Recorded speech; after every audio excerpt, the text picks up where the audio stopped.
Hello there.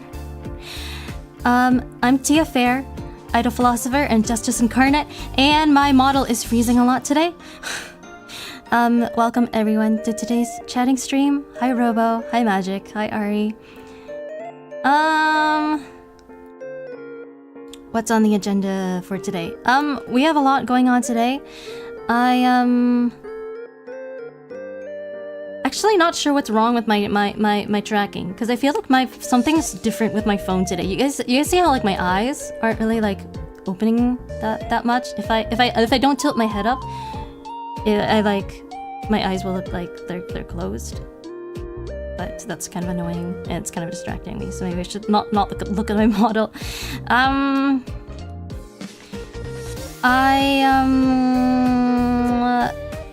I don't know how many of you. Okay, I don't know how to talk about this. I don't know how many of you saw the love debate that I did over the weekend with Axion, but that was one of the things I was hoping to talk about today. And I know it turned out to be pretty long, so if you haven't had the chance to see it, no worries. We'll get you up to speed. Oh, hi Viking Leon. Do I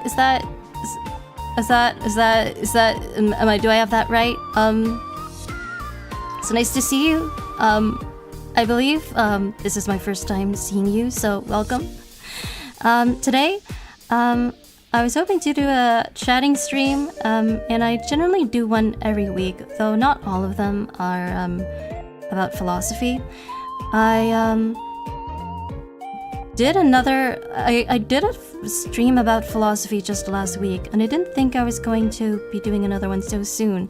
And yet it turns out that I think that it just turned out this way. I just thought, you know, I think I wanna talk about philosophy today because I had a list of things that I already wanted to talk about, and when I sort of looked at, okay, what are the common themes here between all of them, I was like, oh, I think there's like a thread of commonality between all three of them.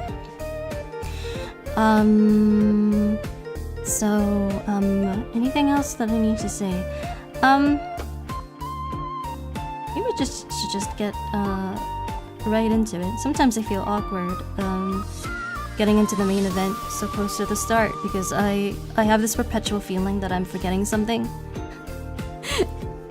And but yeah. Alright. How are you guys today, by the way?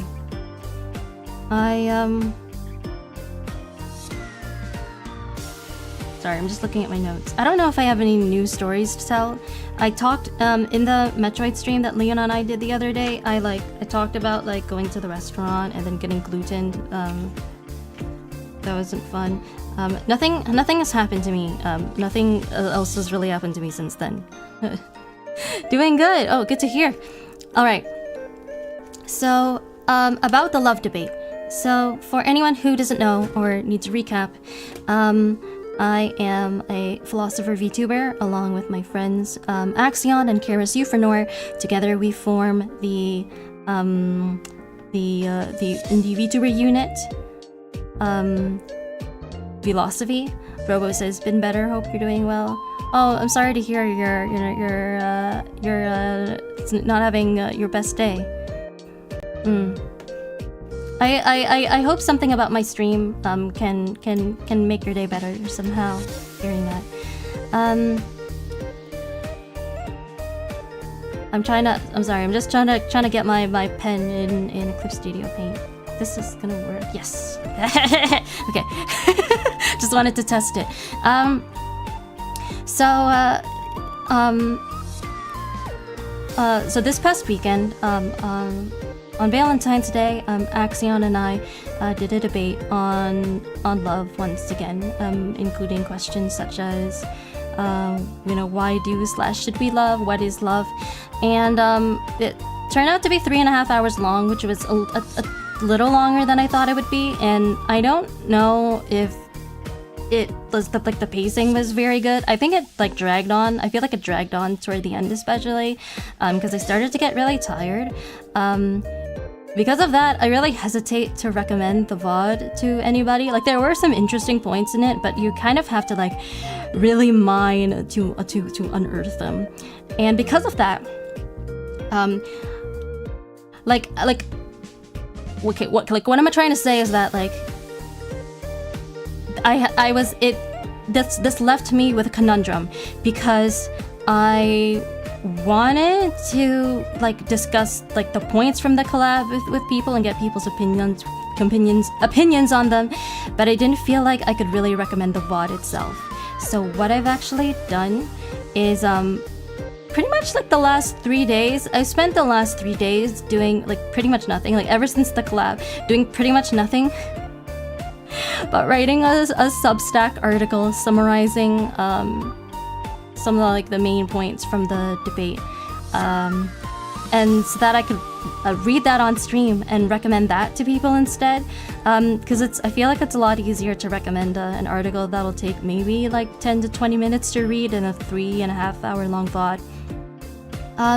So we're going to should we start reading that now, actually? Maybe because the the article mentions Axion in it, and he did express interest in being here for this stream. It doesn't look like he's online right now. He tends not to be at this hour, so maybe I'll just go ahead and read it without him, and if he joins later on, he can catch up later. Let's see. Yeah, I think we should start with the reading. There are some other things I could discuss besides the reading, but I think this works. I think this will work better. Actually, something I haven't done is maybe I should have done is also put the article on my screen in advance, because if I try to do it now, it's gonna like he snooze, he lose. I suppose, yeah. Okay, how do I do this? Any opinions in chat as to whether you want the article like on the screen itself? Because there's a link to it in the description already, so that you can follow along by clicking on it. But Axion, so I was inspired to do this in part by Axion and his reading streams, because he of course has his own Substack blog, and since his debut, like a stream format he's done is read out the present and then discuss the articles that he's done on stream, or like that he's done in the past, and then just talk about them on stream and share them with a new audience. Never thought I would find myself doing that kind of stream myself, just reading like pre-written stuff of mine, but that is what I've done this time. So and then Axe usually has the transcript of the article itself on the screen, but I didn't set that up in advance, so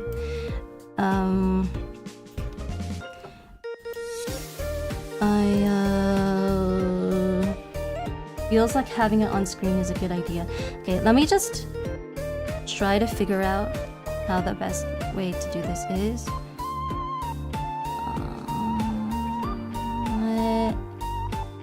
It's not that I disagree with you. It's just the issue is actually this is gonna be really hard.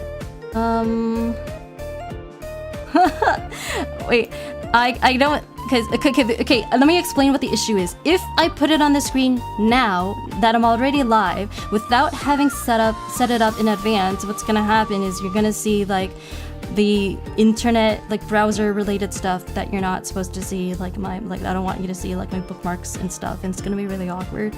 So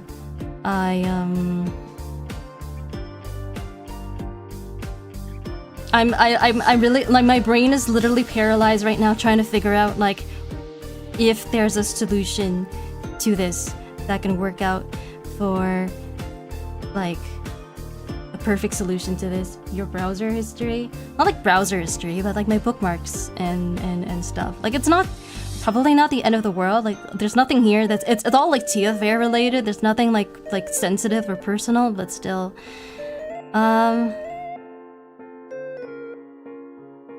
You know what? Maybe I need to like bite the bullet and do it. I'm looking at it and there's nothing here that's like unsafe.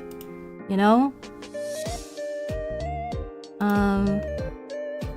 So I think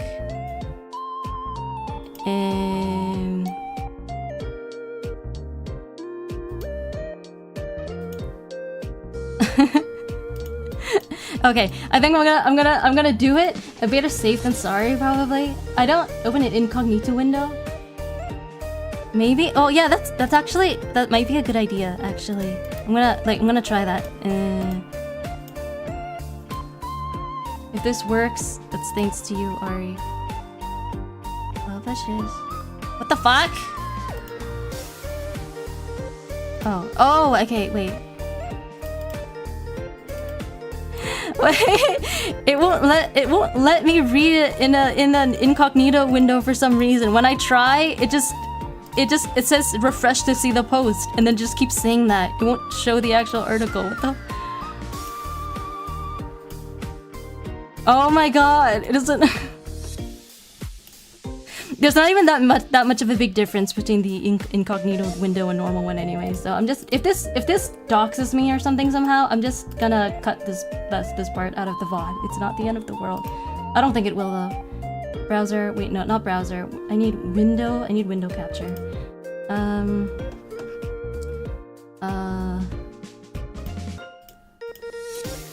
All right.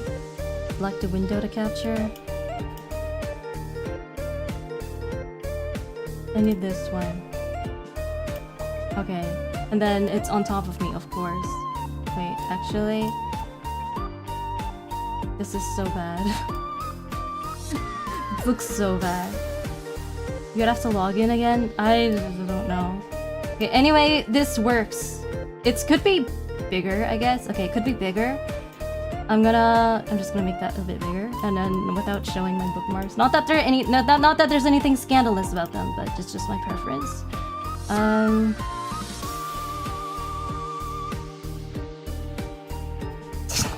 No, wait, fuck, that was the wrong thing. Fuck.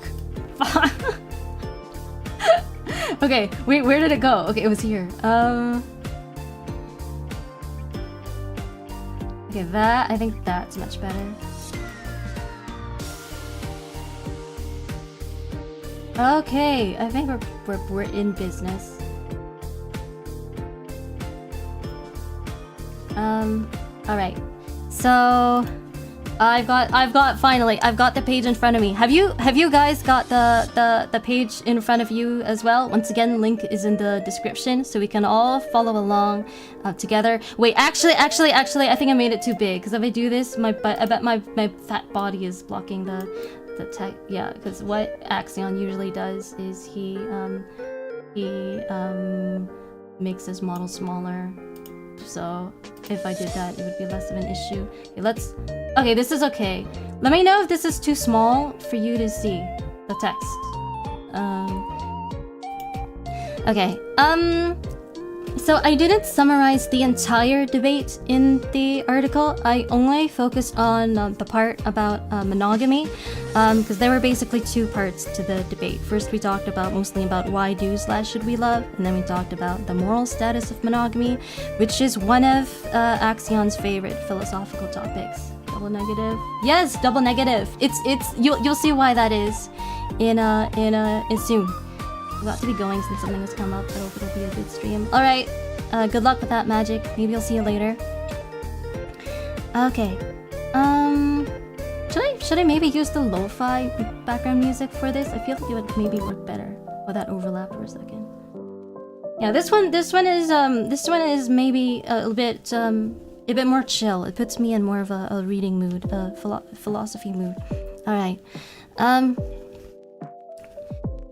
So I think I'm just gonna jump into it. I don't know if there's any more background information I need to explain, but this article has a lot of context in it anyway, so once we get to the end, or just, you know, if any questions, absolutely any questions come up, you know, feel free to ask. But we're gonna jump straight into it, I think. Why Monogamy is not moral. Some surprising insights about love from a debate between two romantics by Tia Faire, February 18, 2026. I gotta be careful not to block the text with chat. Introduction. On Valentine's Day 2026, I had a debate on love with my friend and fellow philosopher Axion, aka real name Harry Chalmers, to settle some thematically appropriate questions such as why do/should we love and is monogamy moral? I want to emphasize that the latter isn't something I've ever given serious thought prior to meeting Chalmers. Indeed, those reading this who are familiar with his work will recognize that this is in fact his pet issue. When it comes to non-monogamy, as much as I'd like to say that what consenting adults do in their private time is probably none of my business and leave it at that, as justice incarnate, I take umbrage to any insistence that a morally acting person is immoral, or conversely, that an immorally acting person is moral, yet to me it sounds like that's what's going on here. Our debate, which was held on YouTube, lasted 3.5 hours and meandered a lot toward the end on account of my growing more and more fatigue, yay health issues, as the night went on. I don't expect anyone to watch a 3.5 hour VOD, especially not one that's poorly paced, no matter how many interesting discussion points were in it. Because of that and more, I decided to take the time to summarize my and my interlocutor's views, on the question of whether monogamy is moral for anyone who missed the live stream, and to subsequently try to find some common ground between them. Chalmers' view. Let's get some obvious context for this discussion out of the way. We currently live in a society in which monogamy is the norm, legally and culturally speaking, and there are lots of people who feel justified in saying nasty things about you if you deviate from this norm or even just talk about deviating from it. Harry Chalmers would know. He spent the bulk of his career as a professional philosopher challenging this norm, starting with a 2018 paper titled "Is Monogamy Morally Permissible?" Any guesses what the answer was? Note that Chalmers' position is distinct from, and a lot more intellectually developed than, what is, in my experience, the most common one in favor of normative non-monogamy, which is just that all humans must be naturally non-monogamous anyway, and anyone who believes otherwise in the 21st century is a pathetic, God-fearing schmuck. I'm going to ignore that one in favor of examining Chalmers' core argument instead, which is roughly as follows. Because relationships are an important human good, not restricting one's romantic partner from having additional romantic relationships is consonant with love for one's partner. I won't spend any more time elaborating on Chalmers' view here, considering that he's already been doing that for the better part of the last decade, whereas I've just started formulating mine, so I'd really like to move on. If you are interested in becoming acquainted with Chalmers' ideas, you can head over to his Substack blog or track down the papers he's published on the internet. My counter view. Oops, shouldn't scroll up too far. I want to stress that I don't believe that human beings are either universally monogamous or non-monogamous by nature. During the debate, the question arose of whether one's preference for monogamy or non-monogamy could simply be a kind of orientation, similar to one's sexual orientation. As research for this article, I recently held a poll on Discord to shed light on this mystery, with options for indicating whether the respondent is monogamous or non-monogamous, and whether that's attributed to the respondent's orientation or other reasons.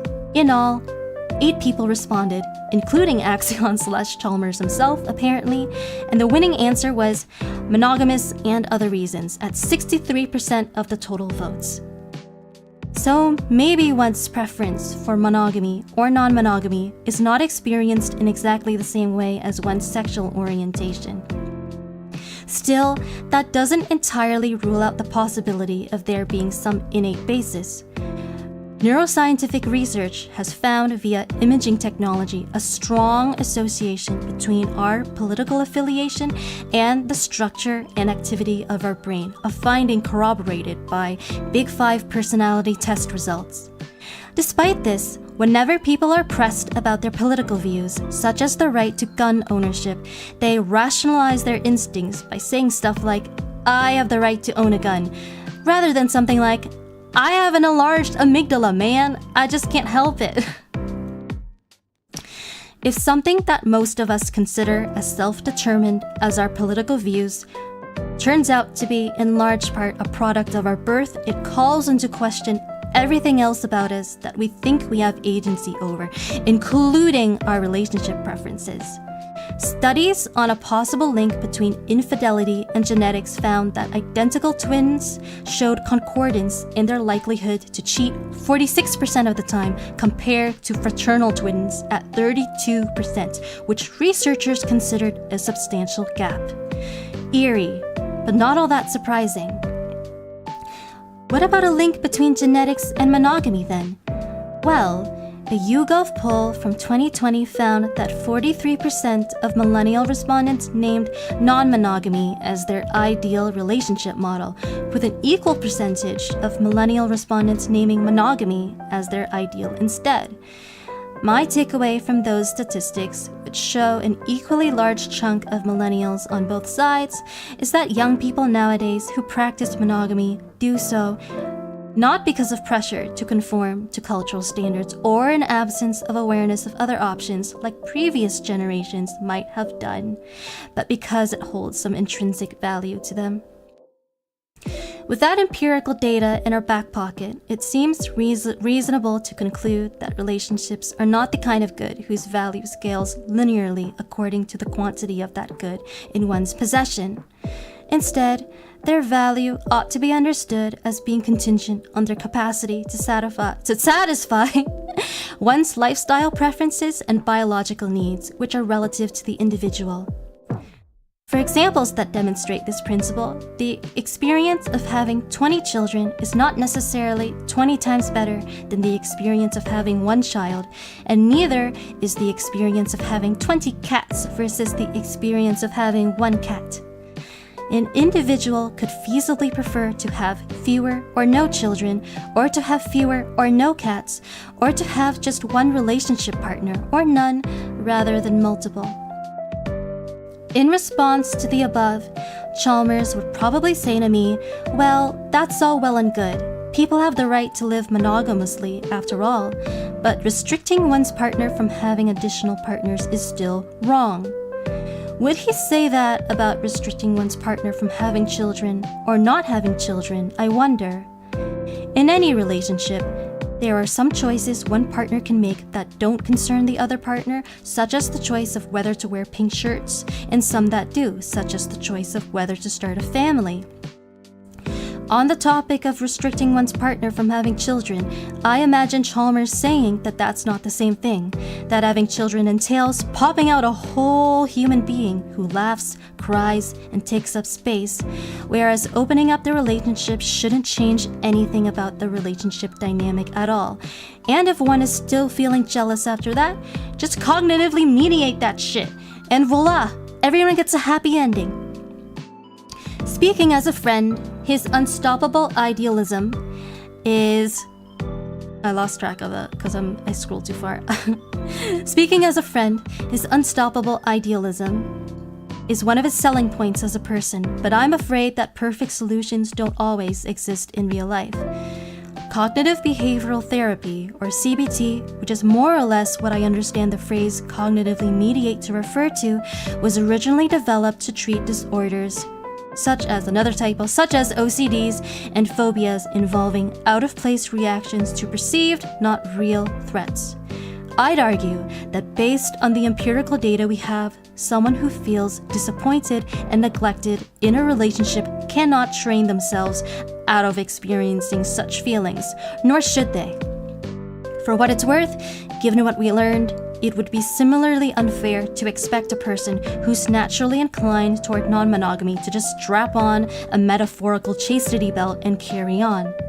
Speaking from personal experience as someone who's been in a long-term relationship for 11 years and counting, these days my husband and I barely have enough time for each other as it is, even without bringing any additional partners into the fold.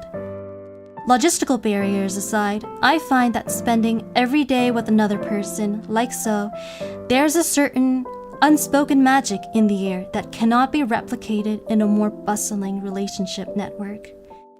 When I mentioned all this to Chalmers during the debate, he remained skeptical, which he's entitled to be, but I'm just saying that if he volunteered his assessment of a topic with which I have no personal experience, such as what it's like to attend nerd camp growing up, I'd probably just take his word for it and not argue about it.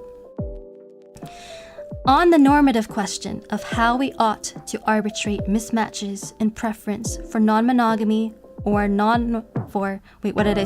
in preference for monogamy or non-monogamy within relationships, it seems easiest to say that the verdict is best left to the couple themselves, for this choice is, like the choice of whether to raise a family, deeply dependent on one's personal and financial circumstances and should not be subject to rigid moral standards or external scrutiny. It is nowadays considered highly tacky to question somebody's choice of whether to become a parent, whether that person be one's partner or a complete stranger. I think it fair to apply the same etiquette to one's choice to be monogamous or non-monogamous. As awareness and social acceptability of consensual non-monogamy continue to rise in our society, those of us seeking relationships will need to remember the practice of communicating our boundaries and expectations surrounding it, as experts everywhere already recommend we do when it comes to parenthood to our partners prior to committing to a serious relationship. If couples forget, much heartbreak can ensue, especially for the moonlit walk enjoyers of humanity who, in a situation like the thought experiment I described on stream, may be faced with the disappointment and opportunity cost of investing years of their life into a house party partner, when that was time they could have spent toward discovering and being with their true love instead. So there you have it. Justice decrees that neither monogamy nor non-monogamy necessarily take moral precedence over the other. Going back to Chalmers' core argument, something I want to point out is that it seems like pretty much nobody actually goes around actively restricting their partner from having additional partners. Rather, it's an unspoken assumption that applies to relationships by default until explicitly stated otherwise. Breaking up with a partner whose preference for having multiple partners turns out to be incompatible with one's own is, in my view, less imposing a cost on that partner, as Chalmers might say, than a justifiable act of self-protection. Still, I believe that there remains a possibility for compromise between my view and his view. An attempt at sketching out what that might look like can be found in the next section. Possible compromise view. Imagine that our culture is one in which theoretical non-monogamy is the norm, which is to say that many couples live monogamously in practice, but that there are no categorical restrictions against having additional partners. Any individual in a committed relationship seeking to add a paramour to their rotation is expected to run this new candidate by their primary partner who, in keeping with the virtue of devotion to one's primary partner, holds the ultimate vetoing power. Anyone who finds this arrangement too anti-liberty should forego entering committed relationships and to stick to swinging so as to save everyone else a lot of heartache. No trying to have your cake and eat it too. No guilt-tripping your partner over how selfish he is if he objects to your dating the guy who bullied him in grade school and is now running a crypto enterprise, as that would be far from consonant with love for your partner. An important human good, romantic relationships may be, but even so, absolutely nobody is entitled to have one, let alone more than one. Conclusion. When I asked Chalmers the question of whether monogamy was an orientation during our debate, his go-to defense for the monogamy is not an orientation view is the observation that, throughout his career, those who defended monogamy have often done so viciously on the basis of monogamy's supposed good-making features, such as specialty, practicality, and jealousy prevention. Whereas, to his thinking, if monogamy was simply a preference of theirs, they would have just said as much.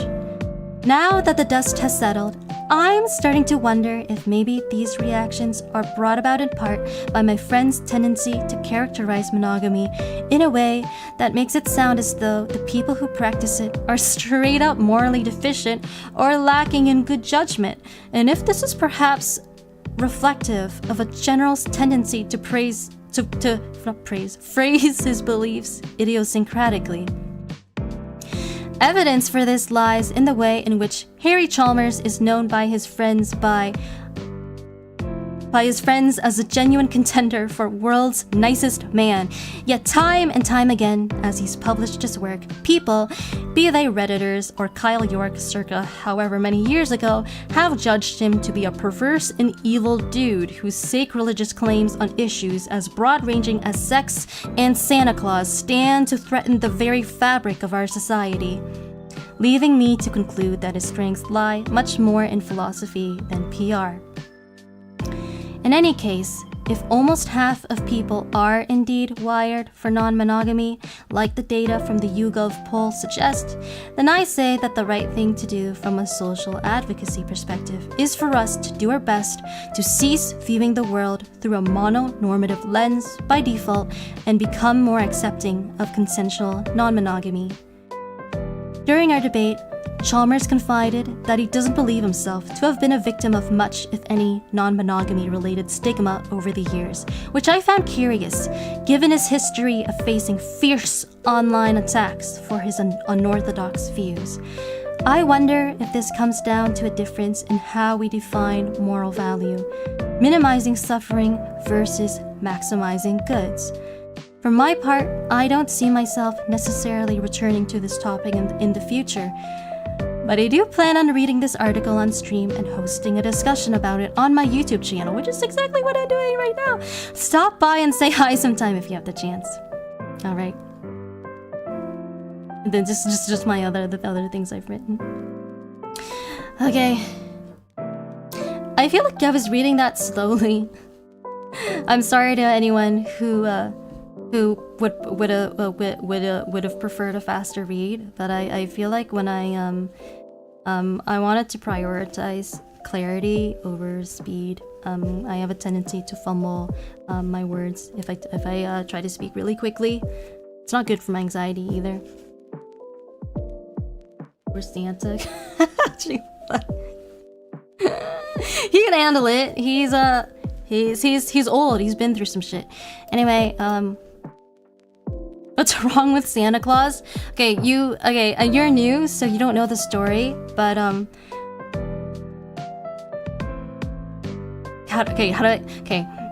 This past Christmas, so Christmas 2025, Axion wrote an article about Substack, about how it's wrong to lie to kids about Santa.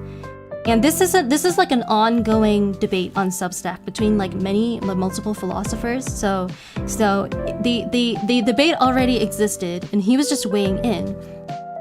And then he did a stream about it too, which was a pretty fun stream. And then he also shared he posted the article on Reddit, right, on Our Philosophy. And then the article like blew up. I think it made it to the front page of Reddit, and then like people started like attacking him. And saying like really mean things about him, which is like kind of sad, but also kind of like funny in the sense of like, why are they getting so worked up about Santa Claus? We had I discussed this a bit before on stream a couple weeks ago, but you know, there you have it.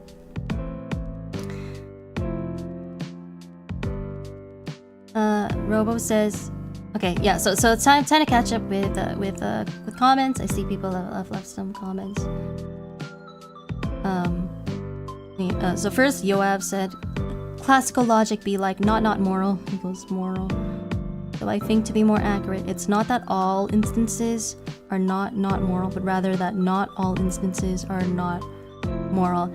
I think you might be right about that, but it's you know how it is. It's just for the purposes of the title. I just wanted it to look catchy and interesting. It's in the context of the debate. Like, okay, I realized I didn't elaborate on this in the article, and like maybe I should have, but since I didn't, I'll explain it now. So just like with the Santa debate, with Axion weighing on the Santa debate that had already sort of existed, like for like a while, like for like years before. Likewise, this debate about monogamy, the moral status of monogamy is what am I trying to say? Like it was started, as far as I know, by Axion via his IRL alter ego Harry Chalmers, and he there was another philosopher named Kyle York, and it says in the footnote down here, Kyle York is, because I also put a Kyle York shout out in the article, a pro-monogamy philosopher and Chalmers' arch nemesis. So he also came up during the weekend collab as well. So basically, Axion published a paper, his first paper titled "Is Monogamy Morally Permissible?" and then Kyle York replied in his own paper, and then it just went back and forth, and there were like 4 papers in total, and then they also did like a YouTube debate about it, hosted by another Substacker and philosopher named Amos Wolin, and then that's kind of like where the debate left off, but and then Axion did a stream, sort of going over his view on why he thinks monogamy is not morally permissible, on his channel a couple months ago, and this is, as far as I know, like the latest installment in the debate, and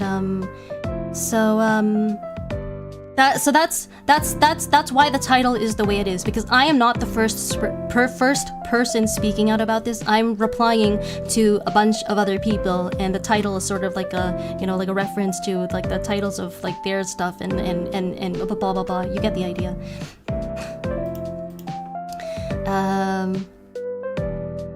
I also see that more recently you said no, good title for sure.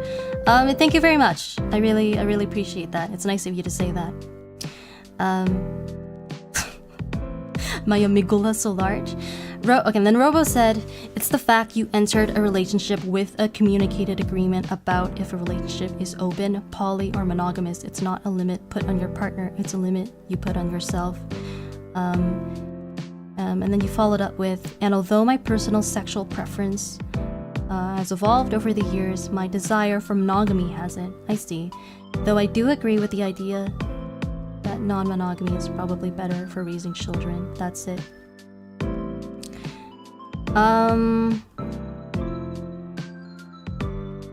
Okay. I think that to the first part of your comment, while I'm inclined to agree with you, I think what Axion might say is that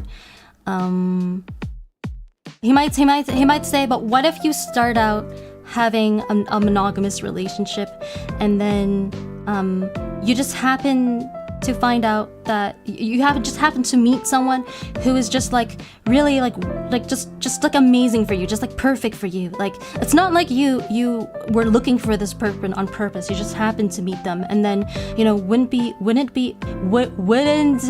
be unfair for your partner to prevent you from seeing this person? You know, if they're just such a great match for you, and you know, being in a relationship would enhance your life so much. I think that's a point that he has raised before. I think, if I remember correctly, this one came up in his debate with Kyle York. And to that, I would say, like, what I've covered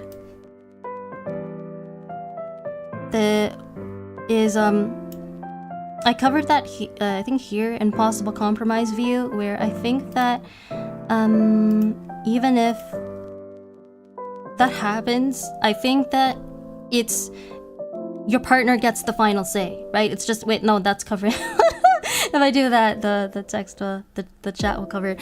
Your partner has the final say. That's what I would think to be fair.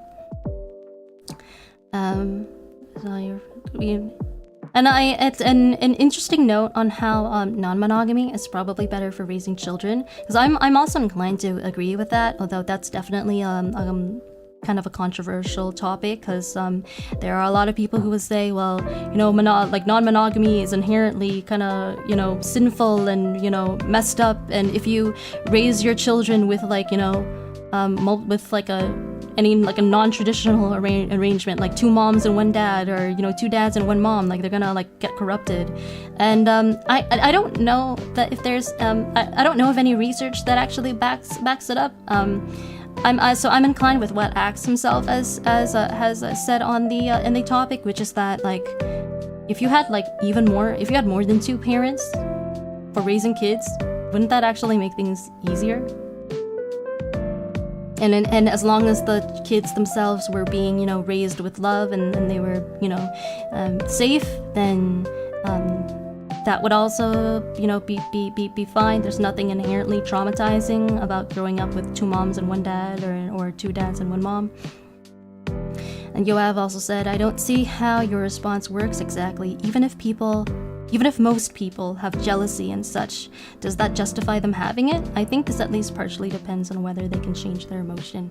I mean, something I do want to specify is that I didn't really go into this too much in the final draft of the article.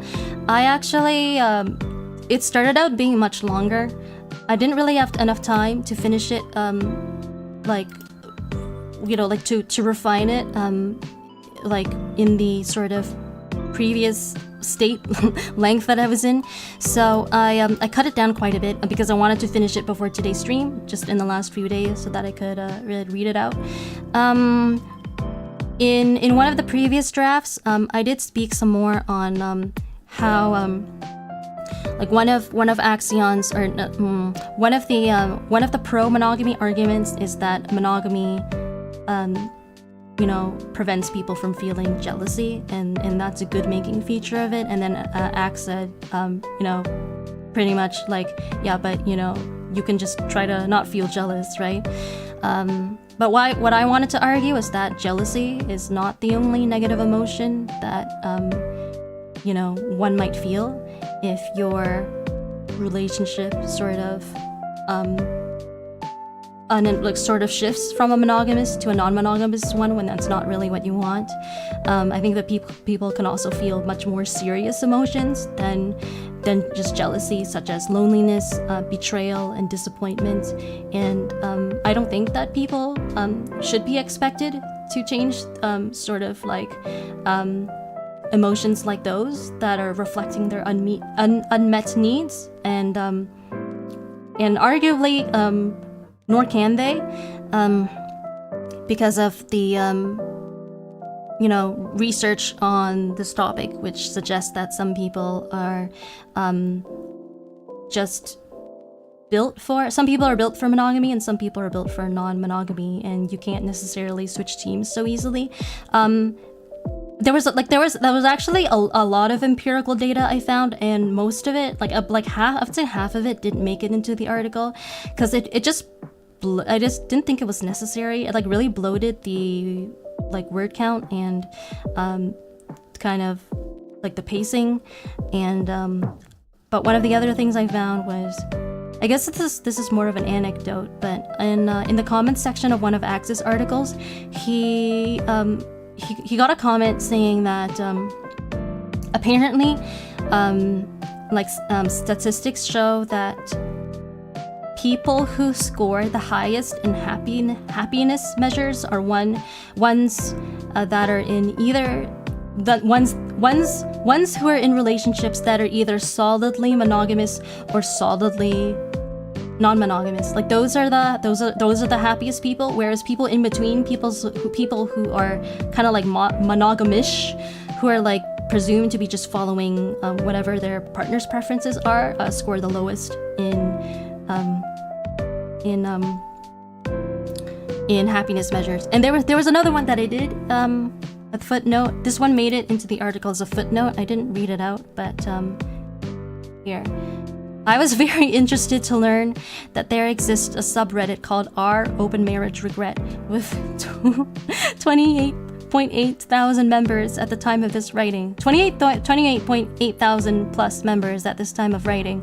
Something tells me that those 28.8 thousand plus members didn't just all fail to think of cognitively mediating their own reactions. So I think that given the evidence that we have, it's really unlikely that we can just solve this moral quandary by just saying like, hey, you guys, just stop feeling jealous and, and things will work out for everyone. Because I think, you'd think that if people could do that, then they would, rather than letting their marriages fail. That's what I have to say about that.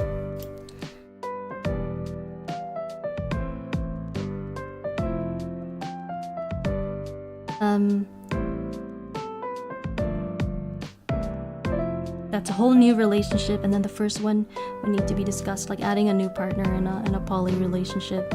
Yeah, I think it would need to be discussed. Because I like that you say that's a whole new relationship, because that's what I think so too. I think it would change it would very much change the fabric of the old relationship. It wouldn't I don't think that things would be the same anymore. I'm saying this based on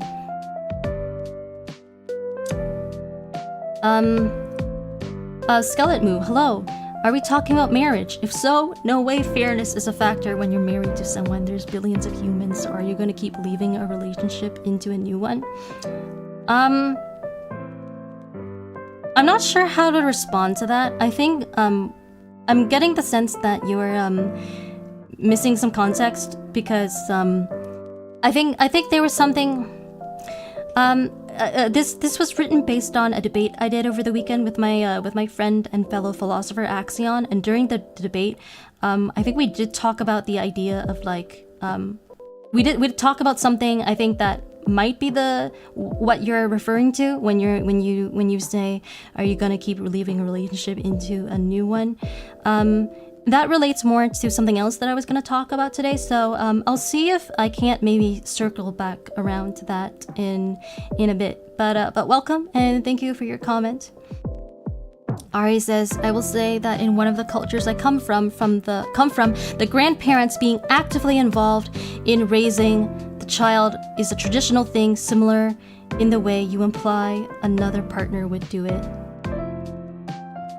I think that's actually the case in a lot of non-Western cultures, actually. I'm not sure which culture you're referring to when you say that, but I know that for me, like Vietnamese culture is very much that way. A lot of Asian cultures are that way. Kind of makes me wonder if maybe Western cultures are the sort of exception in this regard, and the grandparents being involved is actually more common when you look at the state of things globally. Why shouldn't they be expected to not change these if they can? Well, first of all, I don't think they can, but even if they could, because that's just it's kind of unfair, because it's not what they signed up for. Like, well, I'm trying to think of do we even need an example here? Like, I'm saying that if I okay, let's say if Axion was promised to stream a game that I was like really looking forward to, and I showed up to his stream, and then at the last minute it turned into something else. Maybe he was streaming a game that I hated. I think I would have the right to feel disappointed. I don't think I should be obligated to change my reaction, because obviously like my needs and preferences are still important there. Like I have a right to those. I don't necessarily have the right to change, to demand that he stream my game, but I do have the right to, out of, betrayal and disappointment, to leave and not watch that stream. is one's preference for monogamy is defined as their sexual preference. That's a good point too, that I guess I didn't specify in the article, but I think it came up in the debate where if you really get into the weeds of it, there are different subtypes of non-monogamy. Like there's sexual non-monogamy, which is where you only have a relationship with your like an emotional relationship with your partner, and the people on the side are just for sex. Like you don't have an emotional relationship with them. There's also social monogamy, which is more like I guess what the kids these days would call a polycule, where it's like everyone knows each other, and everyone gets along. Ideally, that is. Things would be so much easier if you just wanted to watch. Are you talking about Axe? I don't know who else he could refer to. Skeleton Moo says, I just got here. I have no clue what we're doing, but I heard you said something about fairness if your partner stops you from forming a relationship you connect well with, or something along those. Basic loyalty and constraint should prevent that. IMO.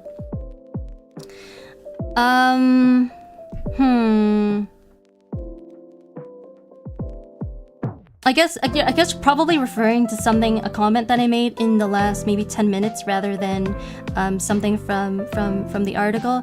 We were just doing I was just doing a reading of an article I recently wrote summarizing the debate I had over the weekend, because it was 3.5 hours long, so I don't expect anybody to watch the VOD. Fairness if your partner stops you. I guess that must have been when I said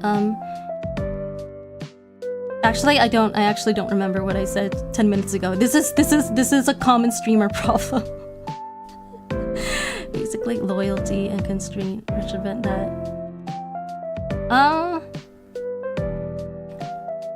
Yeah, I mean, I don't disagree, but loyalty is it's a moral value, and there are some people who would argue that a different moral value takes precedence, like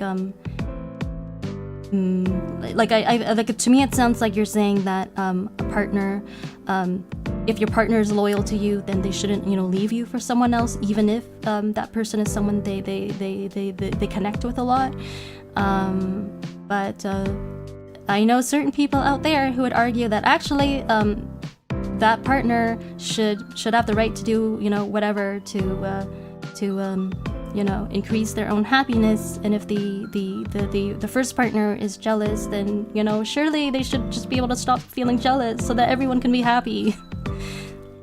That's a Karis moment right there, promising to stream a game and changing it into a rambling stream as a canon event. People had a desire, preference to have slaves. Why should we force them to not have it? Because obviously nobody has a hardwired need to have slaves. That's not a fucking comparison. LMAO watching Karis change a stream title and thumbnail 3 streams 3 times an hour was pretty hilarious. I think I know what stream you're talking about. I think you were talking about this stream on Sunday. I didn't watch it because I went out with Leon for dinner, and then I got glutened. But I saw the behind the scenes of that on Discord, because I know you're not in Discord, but he posted the first thumbnail, and then he updated 40 minutes later, and I looked at it and I was like, why is the S the letter S in simp on the thumbnail had a notch in it, missing. It was like it was cracked. And I asked him, I replied to him and I asked him why is the S cut off in this? Why has the S in simp cut off? And he was like, wait, what the fuck? What is that? And he was like, I can't fix. I was like, typical Karis, just always having the most random. He's a graphic design disaster.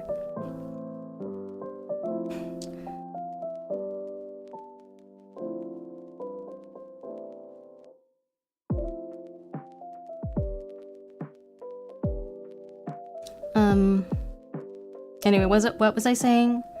Well, clearly in that case, even if it may be pretty hard for them to change it, they still ought to. I don't see why they should. It's not like monogamy is worse than non-monogamy. It's not like monogamy is something that's like objectively better, and then we should always strive to upgrade it to it whenever we can.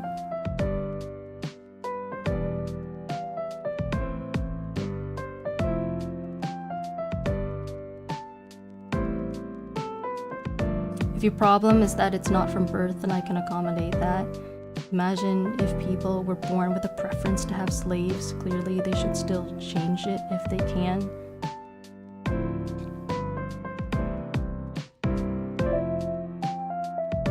Okay, well, having goods, it is limiting the goods, thus it is bad. I already explained that it's not a good. Okay, since food is a good, why don't we just stuff you with 20 whole turkeys right now and see how you like that, huh? Since apparently that's how goods work. Just the more of them you have, the better off you are. Let's just force you to eat 20 turkeys.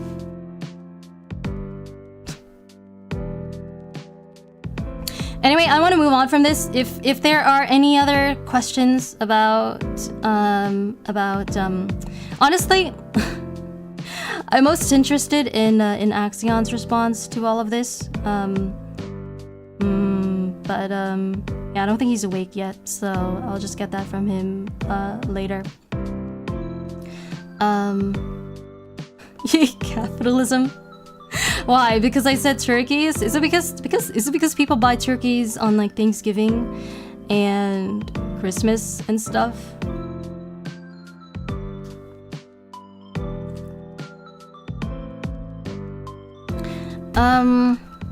What else did I want to talk about today? There was also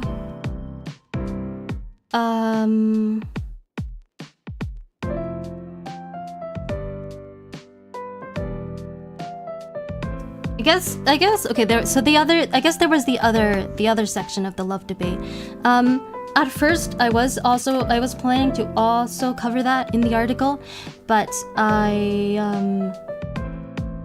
decided that it would sort of stretch the scope of the article, and it would be better to just have it focus on monogamy, so I didn't. And there's not that much to say about it anyway. Not as much in any case. After the debate ended and I thought about it, I realized that one area in which I went wrong in it was that at some point I forgot the distinction between why do/why should we love. And actually, I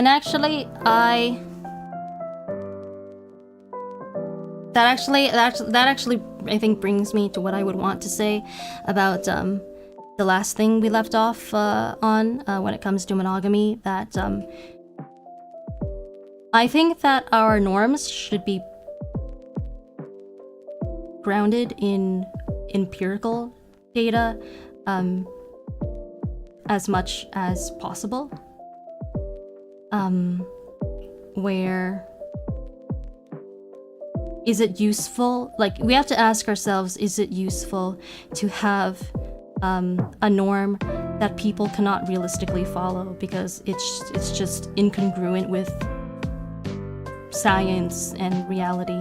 An example that I like to use is if we have a norm, like clearly, like, how do I say this? It would, like, what if we had a norm that like everyone should be straight because being gay is like against the Bible or whatever, except that 15% of people are born gay, in which case, unless you can prove that there's something sort of like inherently damaging about being born gay, then that's not a norm that that is sort of like realistic or productive to have.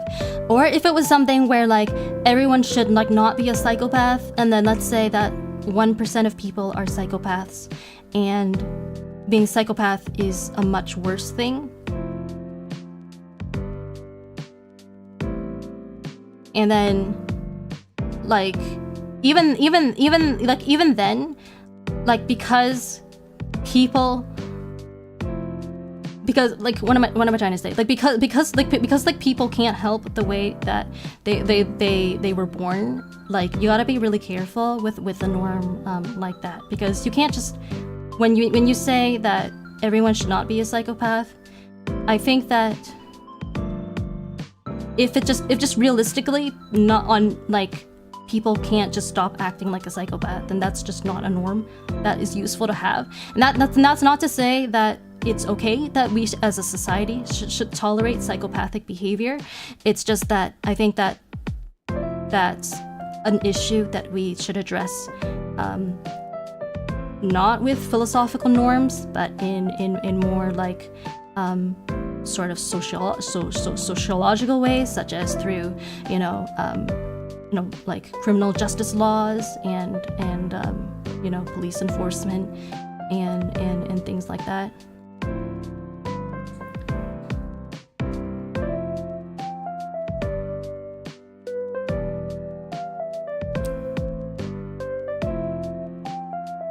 Why should the moral rules be easy to follow? I never said they were, but what you're basically prescribing is having moral rules that further punish victims. And I won't stand for that. Oh, by the way, what was the debate? The debate was, maybe I can put a link to it in chat. The debate was called, I actually don't remember what it was called. It was, but it was on Axion's channel. I didn't put a link to it in the description. Okay, it was called Two Philosophers Debate Love. The thumbnail says Valentine's Day debate. I guess I mentioned it at the start of the stream, and you must have come in later after that.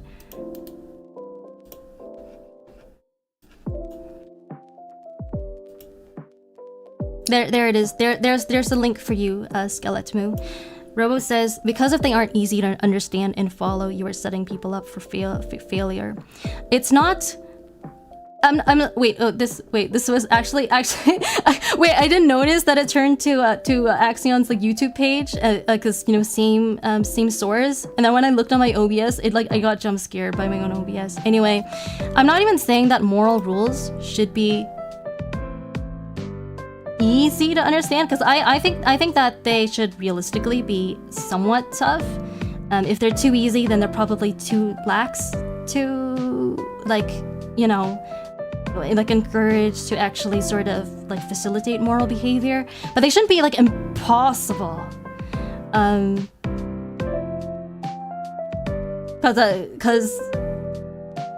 Because if they're too impossible, then you're basically implying that the people who can't follow them are like evil, and is in itself immoral, and I won't stand for that.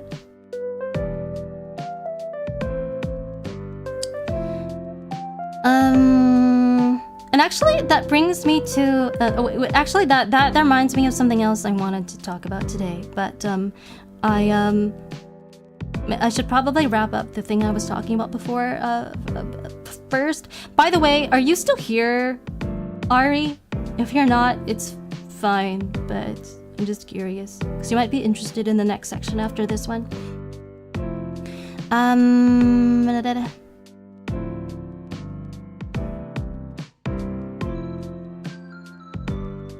Alright, so why should we love?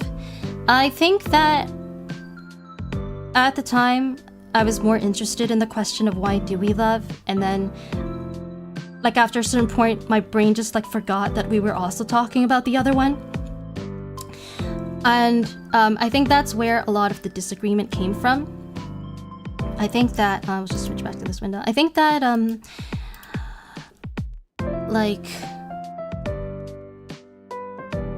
what am I trying to say? I don't remember all of the points we exchanged from the debate, but from what I broadly remember, I think that on the question of why do we love, I think we're probably actually mostly in alignment. I'm still here. Okay, yeah, just giving you a heads up that you might be interested in the next section. I think, for example, something that I totally slipped my mind at the time was that in Axion's Substack article that I was citing at the time, I think he did specify that he himself was referencing Mike Humer's article called "The Theory of Love," and he did specify that he and the Mike Humer article, "Theory of Love," was supposed to be on why do we love, not why should we love, and like mostly on that, and then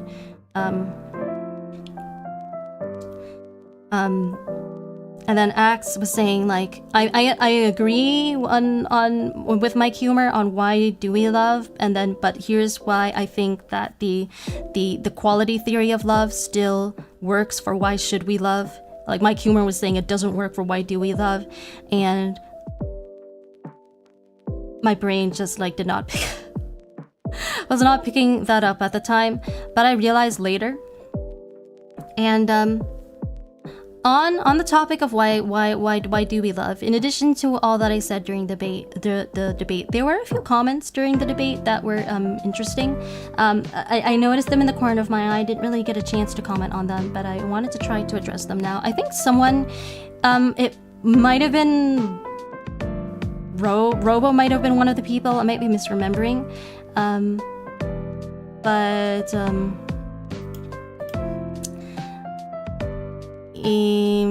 like I think one of the points brought up was like, how can the quality theory of love be true? You know, which is that, you know, we fall in love with people, like you know, if it's being applied to the descriptive, you know, view of love, you know, why, like, how can that be true when people fall in love with bad people, like abusers and murderers? Because even bad people can you know are in relationships sometimes. So how does that work? And also, as a Taylor Swift fan, some of, like, I can attest that some of her songs have been written about her, like, you know, being in love with, you know, people she knows she's not supposed to be in love with. It's not just, and obviously it's not just Taylor Swift. It's just, that's a common pop song trope. I think a couple people in chat pointed that out. I didn't get to respond, but to that, I think we can just say that, yeah, basically, it matters a lot whether we're talking about why do people love or why should we love. If we're talking about why do people love, then Mike Humer addresses the abuser thing at the bottom of his article. I always actually wanted to talk about this on the stream, and I forgot. So much was going on. It's the very last section. Oh, maybe I'll put it in chat. So this article is by Mike Humer, Axion's philosopher Oshi, and I'm reading the last section, number 6, love norms. The above is why we actually first he was talking about, no, like, section 5 was just about biology. Like, why do we love? It's just biology. Like, it's just hormones and chemicals and that kind of thing, and attachment. So love norms. The above is about why we actually love people, but perhaps there is a further question of when love is appropriate, independent of when it is likely to occur. In some cases, love seems inappropriate, such as the woman who married Ted Bundy, the psychopath who murdered over 30 women for fun during the 1970s while Bundy was on trial for murder, probably loved him, but this love was inapt. Bundy was not worthy of love. At the same time, there are probably many people who deserve love but do not receive it. The good qualities theory above is perhaps the theory for some morally perfect species, not us. A morally wonderful person might just be physically unattractive, or too shy to make friends, or too short, or too low status. Because humans are designed by nature, and nature does not care about goodness, it is entirely possible for these people to go through life without love. It's kind of got that sort of trademark Mike Humer, like, sardonic wit, but not necessarily the most idealistic guy, which actually makes it interesting that he's Axion's Oshi, which is not something that Axion said. It was putting words in his mouth. But anyway, since Axion is extremely idealistic, but there you have it. The quality theory of love still works for the question of why should we love. I think that maybe it's still not maybe my favorite, like maybe it still sort of doesn't maybe resonate with me entirely, but I don't have any objections to it at the moment. In general, I never thought about the I don't know if I have any strong feelings of my own on why people should love love romantically. I think that again there's a danger here. For me, there's a danger in like I'm inclined to think, you know, what's the danger of like having a norm that is like people can't actually follow because it doesn't fit with our biology, and then it's like, well, what's the point of having that norm? Something that I wanted to say during the debate, and I think we sort of touched on it, didn't quite talk about it directly, is that if the quality of love the quality theory of love actually described why we do love people, not just why we should love people, I think that would be really bad. The reason for that is that because not everyone is born equally attractive in a romantic sense, either in terms of like or maybe that's not exactly what I want to say. It's kind of like if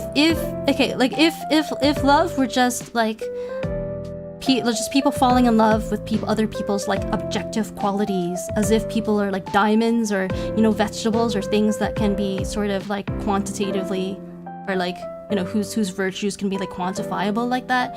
Like that would imply that, you know, since people don't all have the same looks and personalities, you know, some people obviously are blessed with more like you know, widely considered to be positive traits than others. That means some people would just be more popular. They would just get all the potential mates, whereas other people would be stuck with none.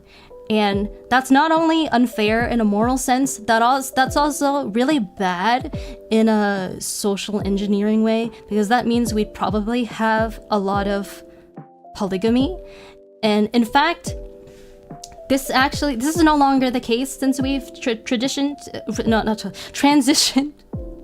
to a sort of like monogamous by default society. But now I'm no anthropologist, but this is what I've read. It's fairly well known that human societies used to be much more polygamous, right? And actually, at some point, this was such to an extent that only 1 in 17 men had wives plural. 1 in 17 men had all the wives, all the women, and the other 16 out of 17 men were like forever alone. So the concentration of wealth and of women was so intense that it fucked up the human gene pool. Because that means like everyone's just gonna be there's gonna be so many half siblings, like everyone's like related to each other. And the reason we know this is through tracing our ancestry, and we found that basically I'm not just a geneticist, but just the gist of it is that from our DNA, we know that we have a lot more female ancestors than male ancestors, which is an indication of some serious polygyny. And that's why, even though there are some animals who can... Okay, that's why it's really bad for people to do the Alabama. Okay, that's really why we're really emphatic about people like not doing the Alabama and fucking up the gene pool, because our gene pool is already fucked up. Because we used to do it already. That's why, even though there are a lot of animals like dogs and rabbits who can get away with doing the Alabama, humans cannot. It's very dangerous. So that's a little bit of anthropological trivia for you, if you weren't familiar with that already. And yeah, so I think it's actually good that the quality theory of love does not describe why we love.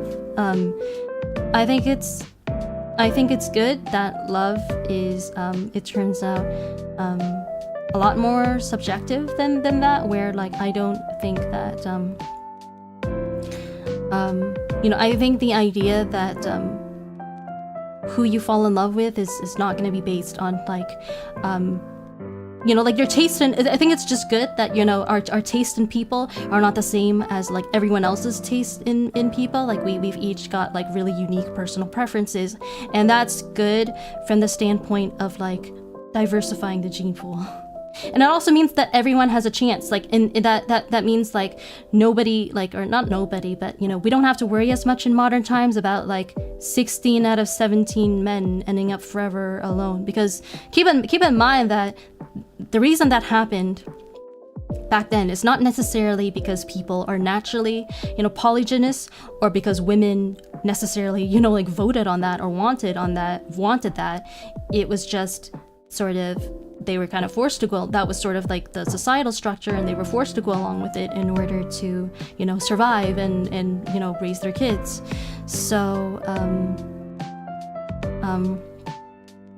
that actually that actually relates to the monogamy debate too. A note that I made is that number 6, something we haven't discussed is any social engineering role that monogamy-related laws might play and how that might influence our cultural attitudes. I've decided that such a discussion is beyond the scope of this article, but we'll speak about it briefly on stream.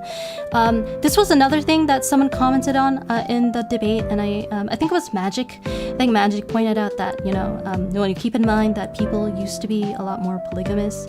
And once again, I don't think that that's an argument like strongly in favor of humans being just sort of universally non-monogamous. I think that it can be very well argued that women back then were forced to be part of harems essentially, and maybe if they weren't forced to, they wouldn't have done it. Basically, in relation to the monogamy debate, there are people who are in favor of monogamy as a cultural institution and a legal institution because of concerns about doing the Alabama and things like that. I think that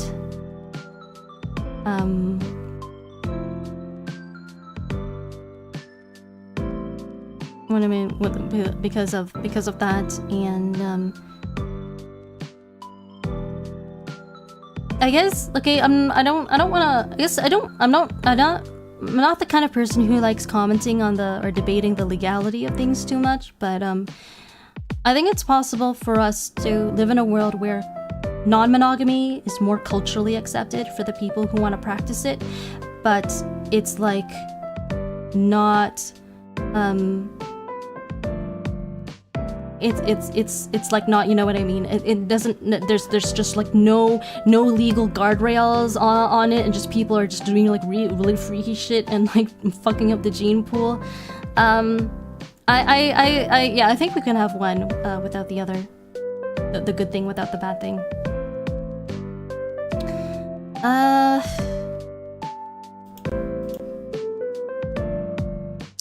Maybe it is a sense of belonging, that feeling of waking up every day knowing someone probably laying next to you is happy you're there. I think that's sort of, I think that captures what a lot of it is for those of us who lean more towards monogamy. And someone might argue that you can't, well, it's not like, well, you can't necessarily not have that in non-monogamy, but I am skeptical based on my own relationship experience. Robo says, then I think about the 20 turkeys. Would waking up next to 20 people be better than one? Would you feel more love? Like that's you get me. Like that's exactly what I'm trying to say. Like having 20 lovers in your life isn't necessarily better than one. Like it doesn't scale up that way.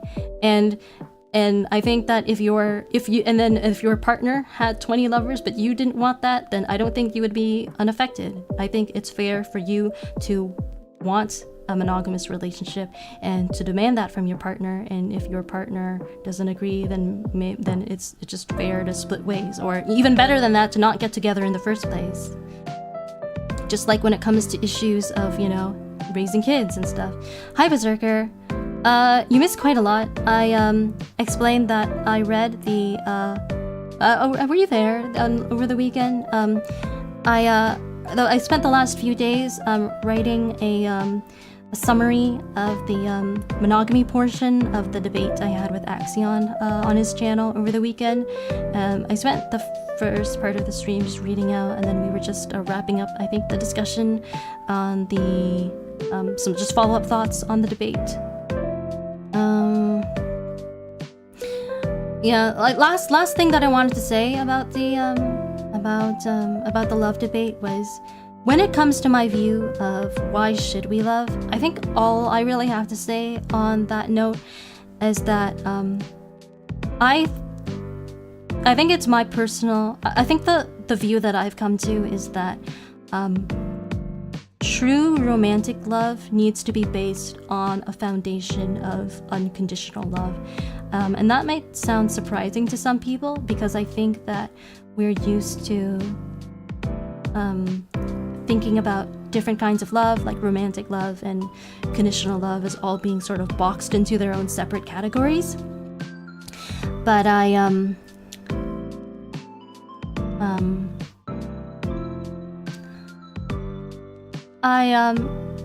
that's not how I feel. I think like in my opinion, I think unconditional love is sort of the ideal foundation for all other forms of love, because my concern is that without unconditional love, that the other kinds of relationships will just be transactional. And I actually think this is a real world concern, because I think that we see this a lot in our society, that a lot of people, I think people are getting, these days have a very commodified view of love.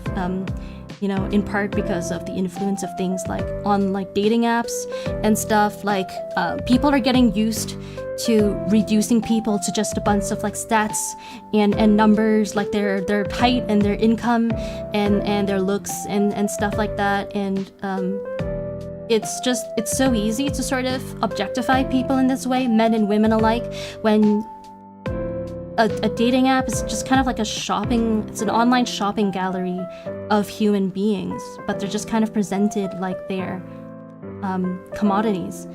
And then the issue with selecting a lover, a partner, based on stuff like, you know, superficial things like how much money they make or how they look is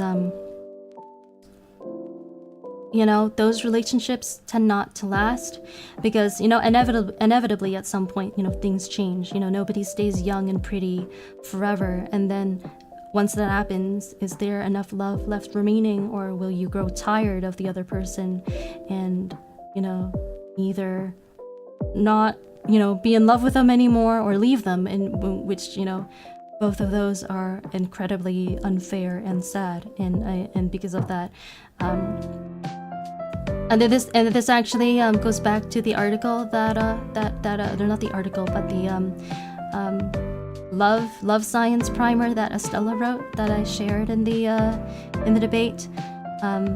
So I think a lot of people these days, you know, because of the influence of things like, you know, dating apps and just general like capitalism, I think there's just in our society a conception that like love, there's this popular like a misconception that romantic love is just like the sparks, you know, the sparks and like the initial, you know, passion. It's like, you know, your heart thumping, but that's not real love. speaking as someone who's made a long-term relationship work for 11 years. Because what Estella said is that all attractions eventually fade and become attachment. They either fade, completely. Either you fall in love with someone or they become long-term attachments instead. And it is the feeling of attachment that is the basis for a long-term relationship. What a lot of people do is that they mistake attraction for true love, and then when the feeling of attraction fades after 1 or 2 years at most, they're like, well, this person kind of sucks, and they move on to the next person, not realizing the entire time is that the problem is them, and not the other person. And I think that's really sad, and it also leads to a lot of it's leading to a lot of issues in our society, with I think people getting disillusioned and giving up on dating, and then it's also causing the birth rate to drop dangerously, and I don't know. I personally find all of that sad, and I think that maybe suffice to say, if people could love unconditionally more often, it would solve a lot of problems about our society. I fell for her smile, I lusted after her body, but I loved her mind, her mannerisms, the things others called annoying. I never wanted to live without. That's very sweet. I think, yeah, if you can even love the things about someone that other people might find annoying, I think that's probably how that person deserves to be loved. You don't want to love someone conditionally, where maybe you like some of the things about them, but then you also hate other things about them and kind of want them to change and kind of are resentful towards them, because then once it will just cause issues, man. Or even if it didn't, even if a marriage could last that way, it wouldn't be sort of the best kind of love there is. It would be kind of sad. Okay, what else? So see, we've been talking today about how do I clicked off my tiara. How do I put this into words? It's kind of like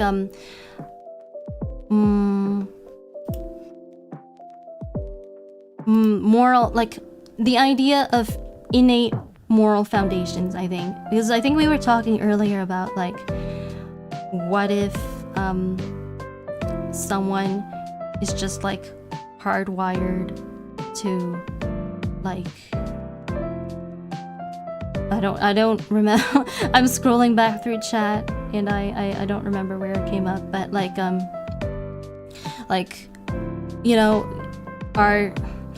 just gonna say the earlier discussion in this stream reminded me of something I wanted to talk about today, and something I think that is very interesting, and I think it's very relevant to the concept of justice and all that I want to do in my channel in general, and this seems like a fine time to bring it up. And it's the idea that one's moral values are actually derived from one's innate foundations, such as one's genetics and brain structure. I find this to be a little known, I guess, theory, or is it right to call it a theory even when there's pretty strong evidence for it? But despite how there are just massive implications of this, and I'm gonna post a link in chat to something right now. This is a website where you can take a test that will tell you what your particular moral values are. And I guess to give some context here. So I cited this in my article, but studies have through studies such as imaging studies done on Republicans versus Democrats in the United States have shown that basically there's such a strong association between your brain activity and brain structure and your political beliefs that the scans can pretty much predict your beliefs. And so what researchers have gone and done is they've I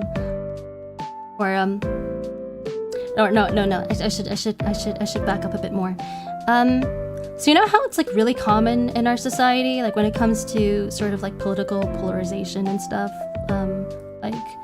or this is more like maybe a possible cause of political polarization, but when it comes to politics and political discussions, a lot of what people will do is they'll talk to someone from the other side and pretty much be like, well, you know, I'm obviously right, so if you're not already agreeing with me, then you must be like pure evil and like irredeemable. Like there's no other explanation for why you wouldn't agree with me. And the issue with that is that in reality, I think what a lot of us believe to be just universal and totally like indisputable moral values, such as fairness or loyalty, are actually subjective. They actually vary from person to person, and not only are they I don't know if they're subjective is the best word here. Maybe I think relative is the better word. Not only are they relative from person to person, the variability is caused in part by genetics and brain structure. In which case, that raises the question of to what extent can people change their moral values and intuitions? And I think to aid with research in this area, sort of what researchers have done is they've devised this website with a questionnaire where if you fill it out, it would actually tell you how you rank on like 6 like dimensions of moral values compared to like certain averages. And if I recall correctly, the 6 are can I hide the web browser page now? I think so. Yeah, so this way I can use the easel. I think the 6 are actually the first one is that's not right. No, that's not right. That's better. Care.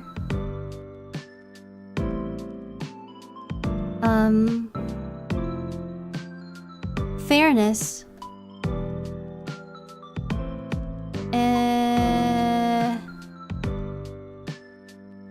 And then what's next? I think it was loyalty.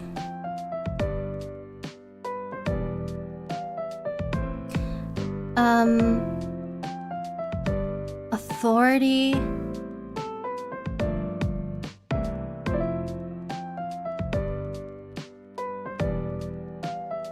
And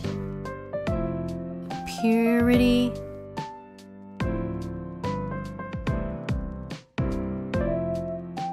And the last one is liberty. Oh, thank God, there's just enough space.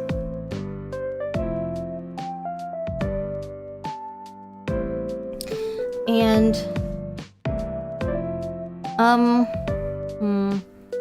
I can tell you right now that I personally score highly on these two. The others, I don't score that highly on authority.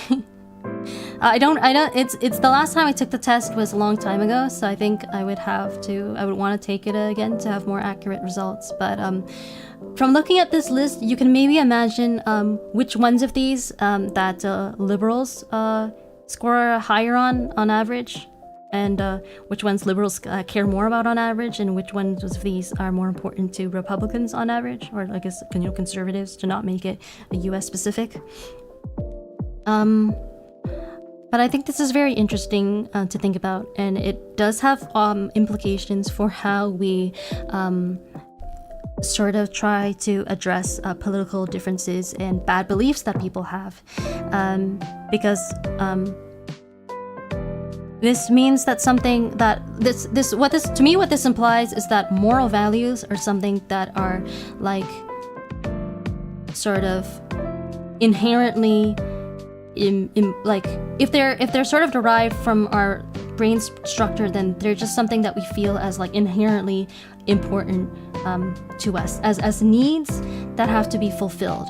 So now that doesn't mean that we have to permit every sort of bad belief or action that is sort of motivated by the fulfilling of a moral value.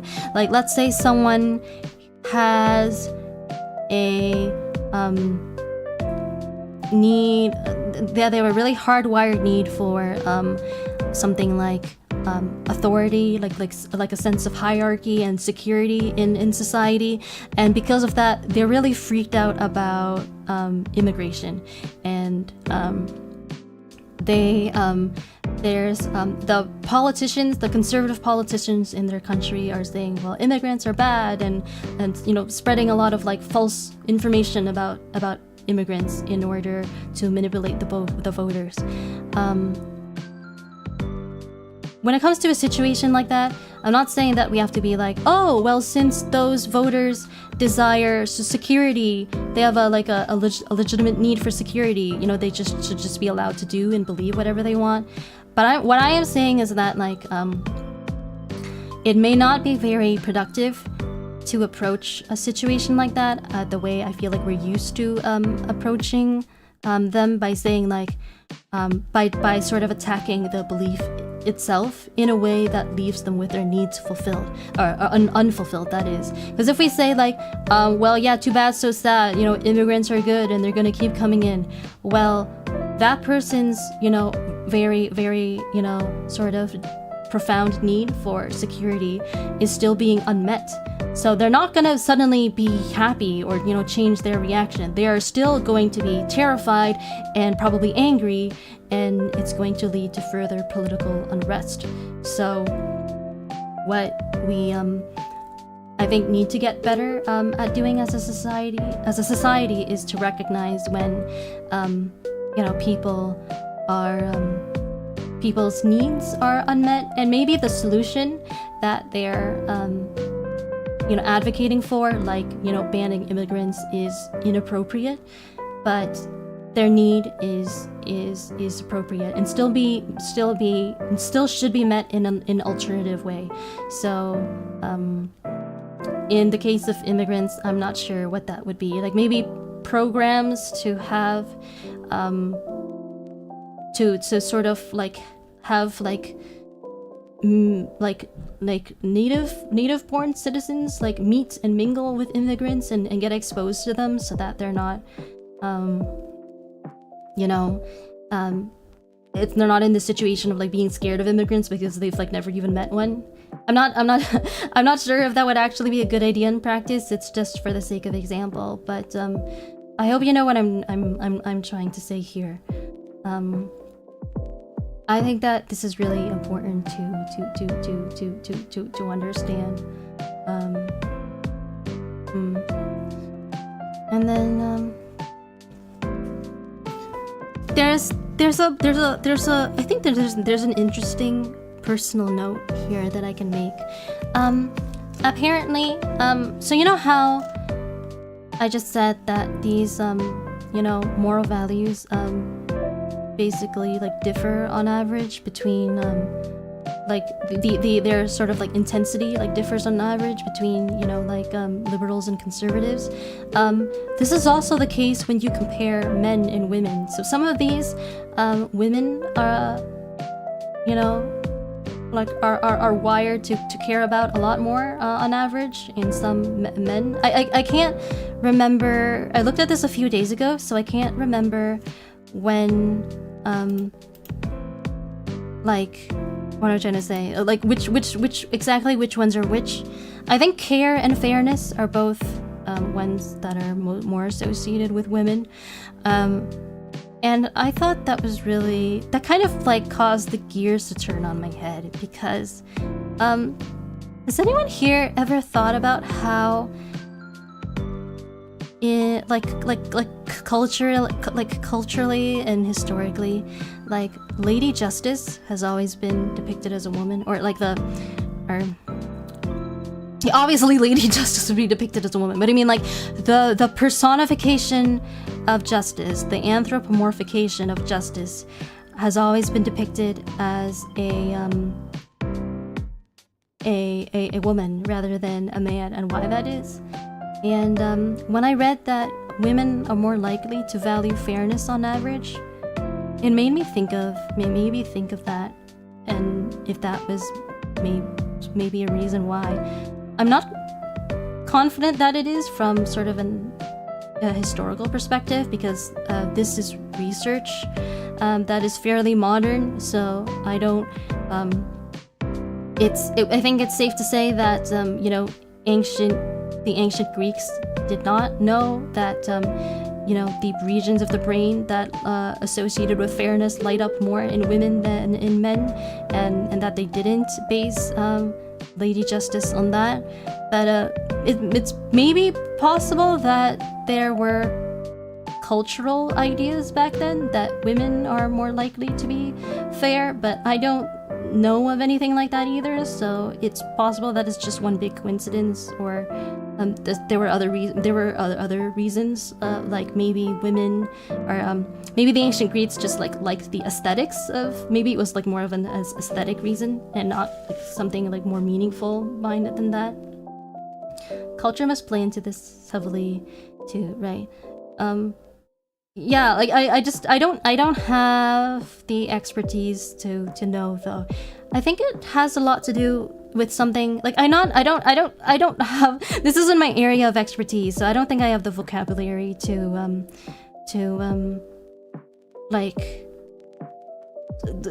explain it eloquently, but like I feel like there are a lot of female personifications of abstract ideas in our society. Obviously, like not all of them are female, but things like when you look at Lady Justice and Lady Luck, I wonder if it's, I guess, obviously because of the conception of these things were mostly like male-driven.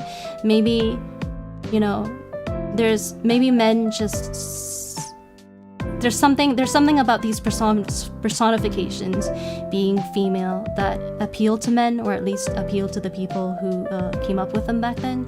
That's the closest, I think, to an explanation that I can think of. Mother Nature. Yeah, that's another example, another really good example actually. But I wonder if that one can actually be chalked up to the fact that women are stereotypically more thought of as more caring, which actually turns out to be backed up by neuroscience. I don't know when Mother Nature was. I don't know what era the idea of Mother Nature like originated. It's the dots. The dots are censored. Huh? The dots are censored. What do you mean? Yeah, anyway, I was doing some reading earlier on which areas of the brain are exactly associated with fairness, and I didn't memorize them or anything, but it did say that for people who have a strong sense of fairness, like people who like first of all, something that's very interesting, and I think I've mentioned this on Kira's stream once when I was in chat, but fairness is something that's not just like in particular. I think it's one of the strongest of all these sort of like moral. Why did I thought I selected green.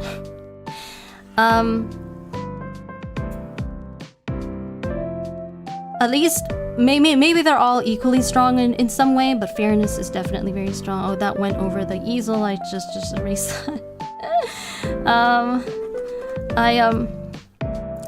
okay, because it's monkeys. Okay. Research has shown that monkeys have a sense of fairness, and like dogs and wolves have a sense of fairness. Like the point is that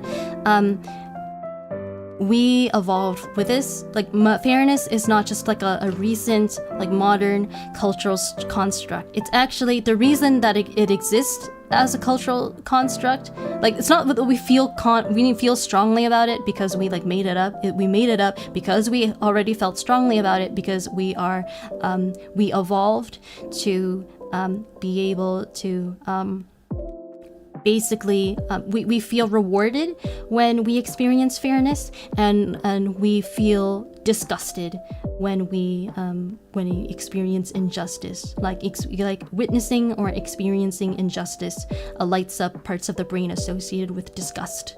That's what researchers found, and it makes sense why we evolved this way, because I think it's pretty easy to imagine how having a strong conception of fairness improves our survivability as a social species, to make sure that there is as little exploitation going on in our ranks as possible. Maybe it even exists as a counterbalance to the people in our society who are, you know, more like sociopathic, because there are people who are born sociopathic too. So maybe what that means is that you should make Tia Faire the CEO of everything, so she can keep all the evil CEOs in check as the good CEO. Maybe that's what the role I was born for.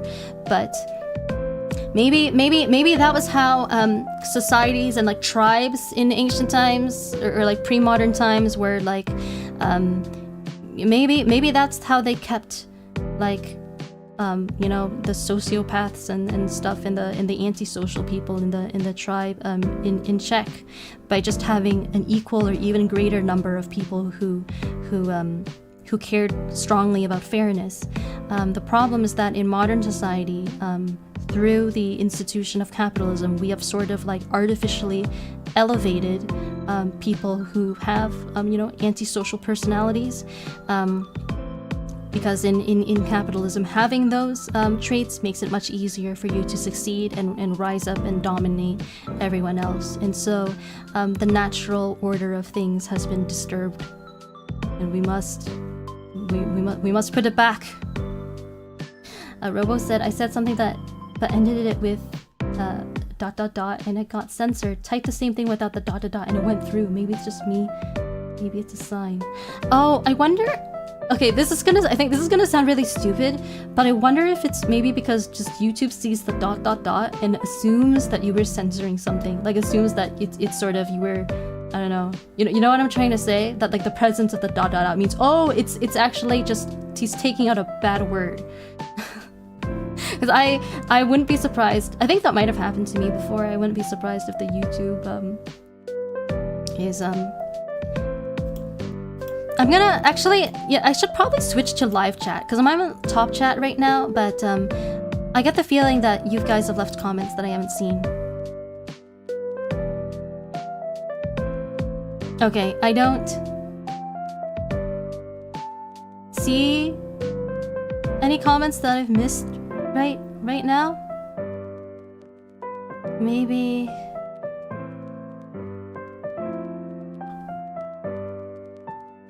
Took that test. I don't know what those results mean.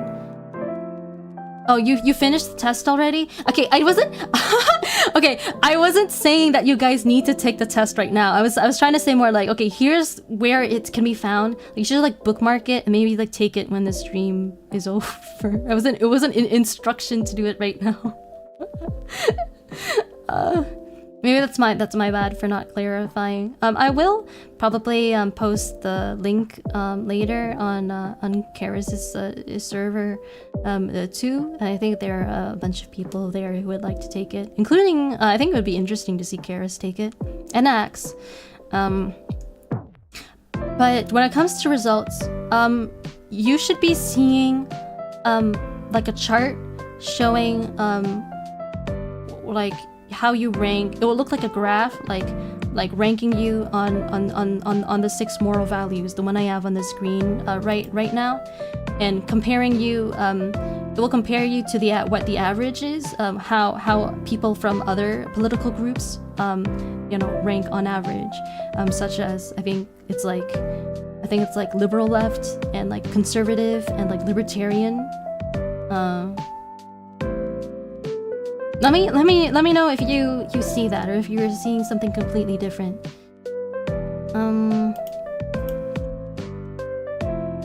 What was I saying? Oh yeah, anyway. So we evolved to be capable of assessing fairness, and then that capability is particularly strong in some people, such as myself. And what am I trying to say? I don't mean so. Sometimes I wonder if my sense of fairness is a bit too strong, since it just seems to be so much stronger than everybody else, or at least most people. And one thing seems, true, or at least obvious to me, though, given these findings, this empirical evidence. I think that it's not, even if someone disagreed with my sense of fairness, it's not so easy to ask me to just sort of manage my own reactions and stop caring about fairness, because it's sort of like a hardwired drive for me. And fairness is it's not something like useless, right? It's not like this isn't like asking me to manage my phobia of like whatever, I don't know, worms, I guess, which I don't think I could do anyway. Like, we as a culture don't even expect people to we don't even expect people to manage their reactions to things like spiders and clowns. And like, why are we like asking people to manage their reactions to like jealousy and like things that are actually really hurtful and point to actual signs of actual like injustice and suffering? Because someone who is has an irrational fear of spiders is probably not suffering. So maybe we could expect them to stop feeling that way through CBT and stuff like that. But when it comes to a lack of fairness or a lack of security and other important moral values, I'm skeptical that I think I'm tempted to say that any sort of moral perspective, moral norm that sort of contains tell people to manage their actually very rational reactions to things as a requirement for that norm to be moral, to have moral consequences, is maybe disqualified for me, because I think that what you're basically doing is contrary to I guess prescribing morality. I think you're actually making victims suffer more, or asking for victims to suffer more. And like fairness, the desires for fairness and security are like not things that should be mediated. We need people in society who care about those things. It's just that they should be maybe those needs need to be met in alternative ways. If someone is currently meeting them, trying to meet their needs in a way that hurts other people. That's what I would say. Robo got care. Is one of them a quality? I think that this is. I think there are multiple similar tests, so maybe this one is not the exact same one, as the values for this one don't correspond exact one-to-one with the ones I have on screen. But you got care 3.8, equality 3.7, loyalty 2, authority 2.2, purity 1.3, proportionality 2.8. Is this on a scale of like 1 to 5? That sounds about right to me. I haven't done this one in years and years, but that sounds about right for you. I can see care being your strongest value, and purity being your lowest, since I see you making a lot of dirty jokes. A lot more a lot more dirty jokes than I make. I think I actually I don't know if anyone here will actually be surprised to hear this, but I actually score pretty high on purity as well.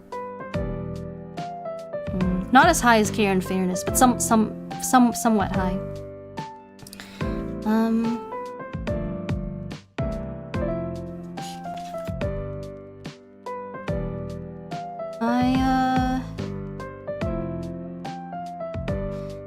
Something else I wanted to talk about today related to all this philosophical stuff. I worry a little that it'll be too boring though. But it is important. So maybe I should just trust that you're all still listening and go for it. It's this. Okay, wait, actually no, I realized something that's gonna make this hard, but no, no, not like that. Okay, that's not. I can't write on a straight line. It's so annoying. Okay. Okay, I'm just gonna go with this for now. I don't know if this is actually the best heading for what I want to talk about, but I want to introduce the next topic. I think this is something that I thought wasn't really. No, it's on top of my head. No way. I need to change it. I need to change it. Gotta move it. Okay, there. Now it won't be in my way.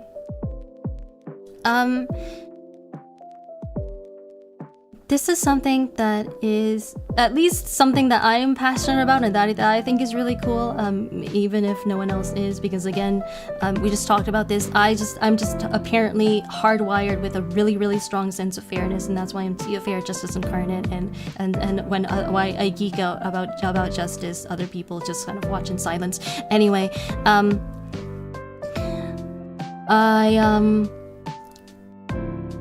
this is something that I actually started thinking about really recently. I started thinking about it while writing the article over the past few days, and once it sort of clicked in my mind, I thought it was really cool, and I'm gonna try to tell you what I mean and what I discovered right now. First, I'm afraid to say I might actually have to dive into my notebook to look for a little note that I made to myself a few weeks ago, and I forgot exactly what page it was on, and I should have looked for it in advance of today's stream, but I didn't have time because I finished the article like at the last minute, like kind of in the middle of the night last night, and I only had a little bit of time this morning to write my notes for today, for the stuff I wanted to talk about outside of the reading, and so yeah. But the note I wrote to myself was really good, so I'm worried that if I don't find it, then I'll just have to like it was a note. It was basically like what I think is the definition of justice summarized in just one sentence. And the problem with stuff like that is that I'm not really good with definitions in general. So, like, since I nailed it that one time, and I don't remember it off the top of my head or anything, if I just rephrase it, it's not gonna be as good. It's not gonna make as much sense. I'm not gonna be happy with it. So I am trying to look for it, but I have written so many notes. It's like finding a needle in a haystack, and I haven't really been very organized over the last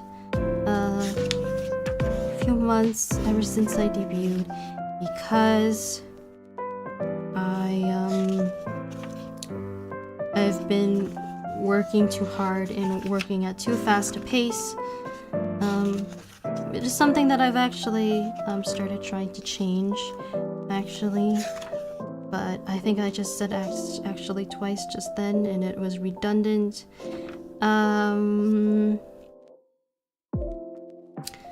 I got almost to the beginning of this notebook, but I haven't found it. It's probably not this. It's not probably this early on. It's also possible that I am looking in the wrong notebook, and I actually wrote it in my older notebook, the one that I filled out completely before starting on this one, which is possible. I have. It's probably more likely that it's in this newer one, but even that's not guaranteed. I don't remember exactly when I came up with it. Let me just look. I flipped to the front, and let me like flip back to the back this time.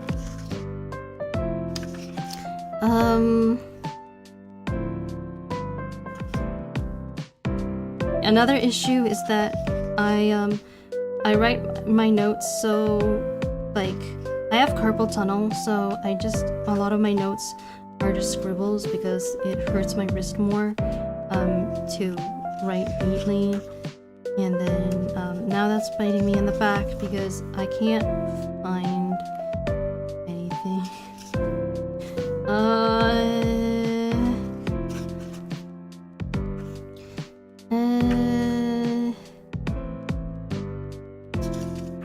Why can't I find it?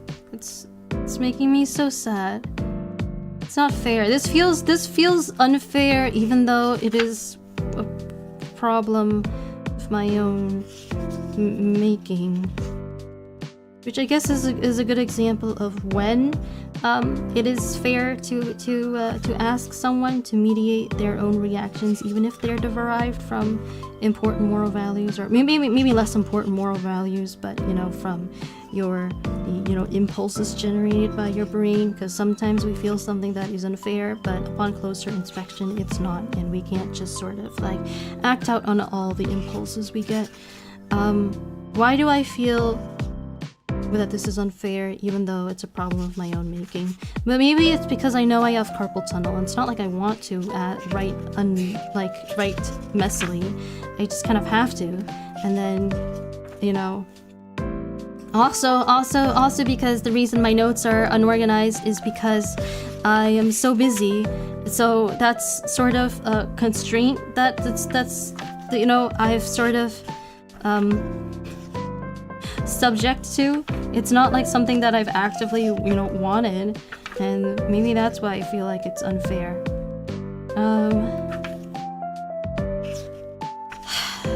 Jesus, I can't find it. You know what? I'm gonna look at my other notebook in case it's there, because there's a non-zero chance that it is, and I don't want to have any regrets. Because you know what'll like piss me off even more, make me feel even worse, if like after the stream is over, and like I find the thing, like maybe not like right away, but like maybe one day when I'm just like looking at my notebook for another reason, I just happen to see it in the corner. I'm like, oh fuck, man, like why couldn't I find this earlier?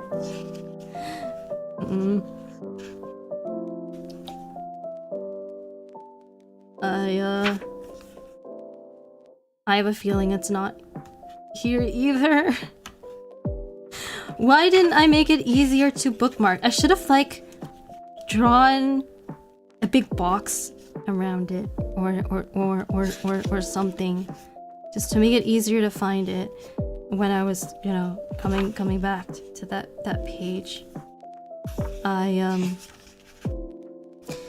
I'm actually surprised that I didn't. That feels like something that I would do. I do that sometimes. Like, okay, I've written a lot of things on this page, but here's the most important one. I'm just gonna outline it in like a circle. I'm just gonna circle it, or I'm gonna put like a big box around it, and then like that way, it's the first thing my eyes will focus on when I come back to this page. yo, that I can't find this shit. I don't think it's in my old notebook. I think it was like more recent than that. It's something, because this old notebook contains notes from before I debuted as a VTuber. So, and then the newer one I started around when I debuted, so it should be in this one, because timeline wise I came up with it like sometime after debuting. That much I know. So where the fuck is it? Or maybe I should sort of like focus. I should maybe try to think more carefully about the exact time frame when I wrote it. I don't think I wrote it in the month of February, so I can just focus on the section of the notebook that corresponds to maybe like December and January, and maybe I'll have better luck finding it this way.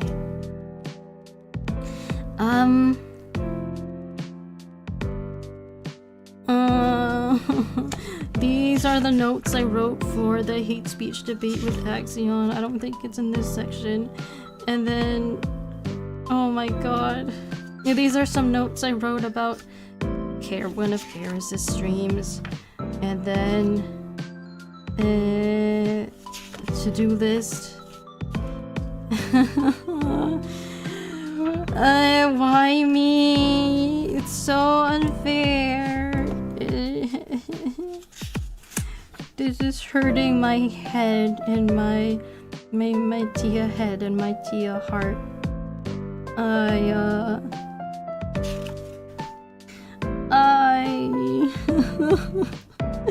I'm so sad. Okay, I don't even remember I don't even remotely remember the phrasing of what like that I came up with back then. So if I try to replicate it now, I don't think I can. Like, I remember so little of it. And also, like, the fact that I thought I wrote it down and I can't find it anymore now.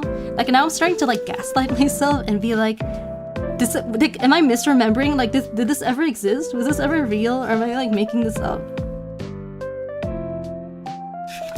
Oh, and then okay, I've gone too far back again. These are the notes on like the December collab with Karis. Berserker says, we are lockstep on proportionality. Ooh, that would have made more sense if YouTube didn't eat my scores comment. Oh, it did? Wait, can I find it in live chat? Live? Oh, okay. What the heck? That sure is a gray bar, the likes of which I've never seen. Care 5. Whoa. Wait, so wait, your care and equality are like really, really high. Okay. For the record, let me pull up the other thing again. Although I think they use different names, I'm pretty sure that the word equality on the test that I had you guys take corresponds to fairness. So they're actually talking about the same thing, equality and fairness. I'm pretty, or no, actually, I'm not sure. I think. No, I'm not sure because I think the one. Because there's equality. Because I think that test divides equality and proportionality into separate things. And I know like language can be confusing, but let me give you an example of what I think they mean. I think that the icon they use is 2 people on a scale. Oh, interesting. So okay. Oh, okay. So what they mean, so when what they're calling equality is probably what politically we mean by equity. Like everyone gets the same thing, like no matter what. And of course, equity is a term that is generally more loved and preferred by people on the left, and it is what that's the kind of thing that conservatives are more likely to think of as dirty socialism. And so proportionality is like I mean, the words equality and proportionally like sound like similar, like linguistically, but in terms of like what they're actually like you know mean here, like and based on context, equality is that actually equity, and proportionality refers more to what more people on the right mean by equality, which is everyone has everyone. It's like if you work hard, you get rich, and then if you're lazy, you're poor. Like the more the conservative conception of equalities. That's what those mean. And then for and then the values that I put on the screen apparently come from a similar test that I took, but not the same one as the one I linked in chat. And then that one, I think, just either lumped in equality and proportionality together, or they just scrapped proportionality and kept equality and labeled it fairness, and then they added liberty instead, which I think is actually probably makes it a better test. I think it's interesting to have a measure of liberty as well. You can imagine that libertarians score particularly high on liberty on average.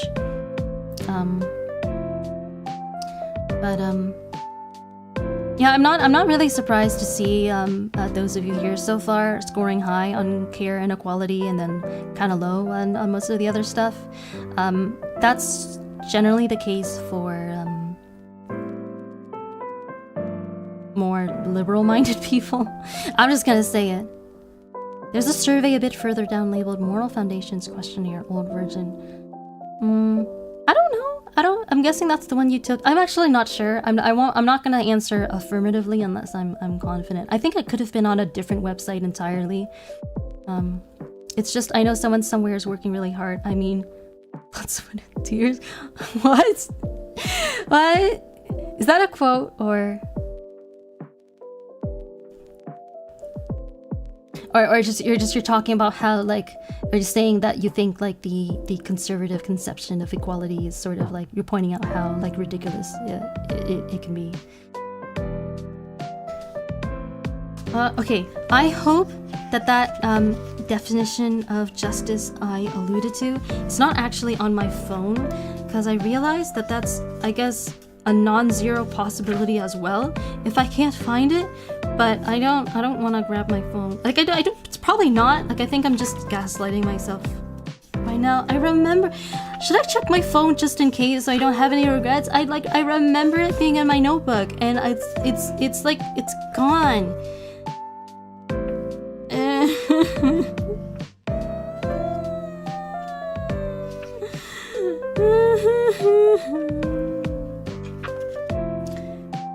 Yeah, you got it. Okay, why?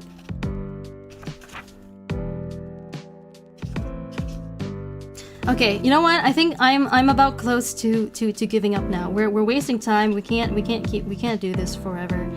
The definition of justice I had in mind. Okay, I think it was probably something. Actually, now that I think about it, it was probably actually like maybe like kind of stupid, like kind of like actually like kind of simple. I think it was something like, I'm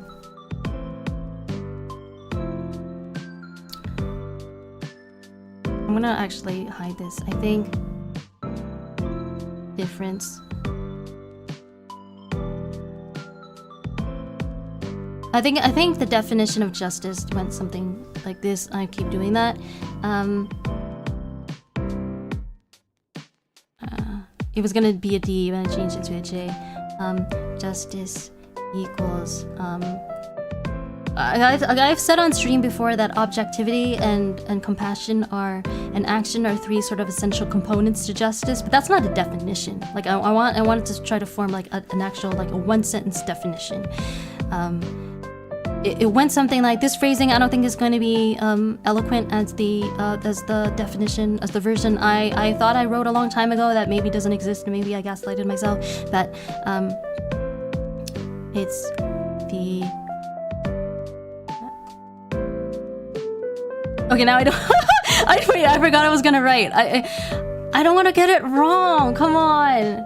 Robo says I had to make a new account and fill out way too much personal data, but only gave me that one test as an option. But now it seems like I can take a bunch of different tests now. Yeah, it does that. Unfortunately, you do have to register to do the test. I don't think the registration is too difficult. And then yeah, they have a bunch of different ones that you can take. It's like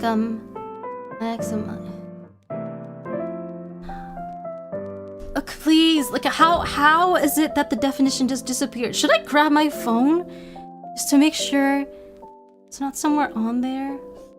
I don't think it's on. I remember writing it in my notebook and not my phone. How could this happen to me?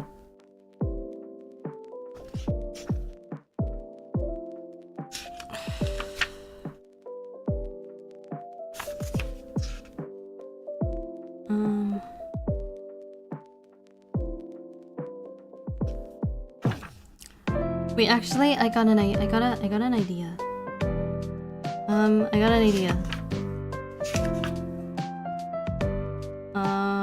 It might not work, but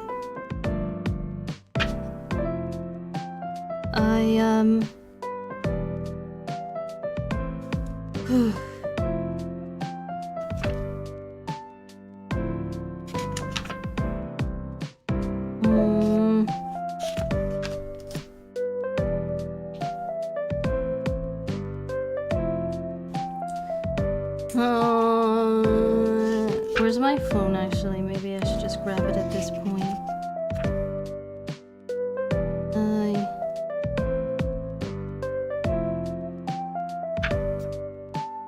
I found my notes for the love debate too. I actually wrote them a long time ago, not recently.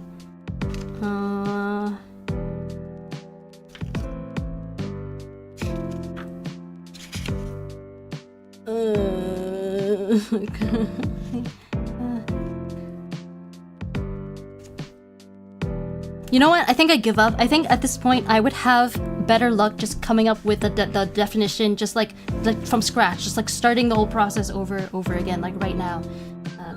Let me just try to grab my phone in case it's on there, but I don't think so.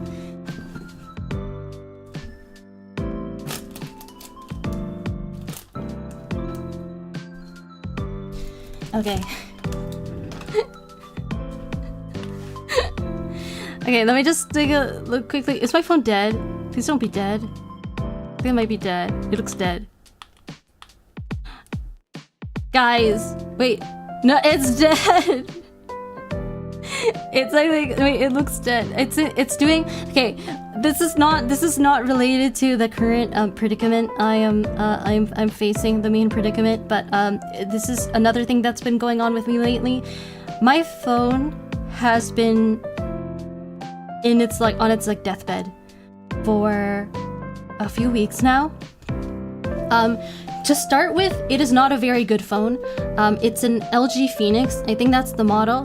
The phone I had before that was my first phone, and it kind of like it drew its last breath after about like 5 years of me having it, and then I didn't want to spend a lot of money on a replacement phone, so I bought this one.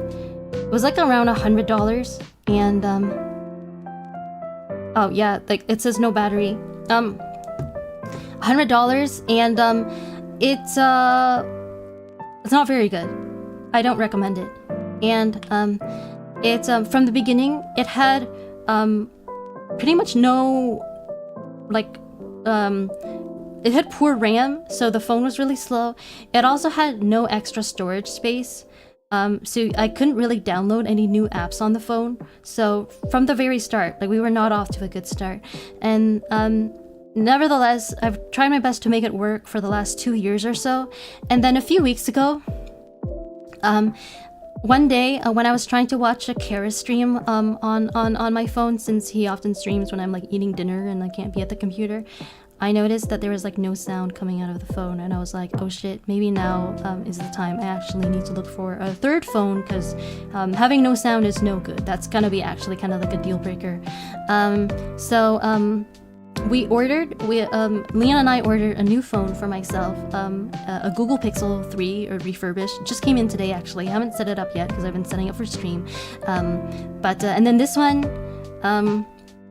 the no sound issue was a few weeks ago, and then I think just today, it's doing the thing where it can't like hold a charge anymore. So even if you plug it in, like the moment you unplug it, like it'll just turn off immediately. That looks to be what's happening. So, yeah. Hopefully it does turn on again when I plug it in case there's anything from there that I still need to retrieve. But yeah. Although I'm still rocking an iPhone 12. Need a new battery, but I'm not upgrading until I'm literally forced to. Seems so wasteful now. It was one thing when they were a big jump. Isn't iPhone 12 that old? Because I'm using an iPhone 11 as my my tracking phone. Actually, that's the one. I don't take it out with me. I leave it here as part of my setup, and it tracks my face and moves my VTuber model. Anyway, justice. Maybe I'll start by actually writing in my notebook. I don't wanna write notes on stream. Or maybe would it be more fun for me to see me from like fumble? Maybe I'll just do a different color. So components of justice. I think like the greater good.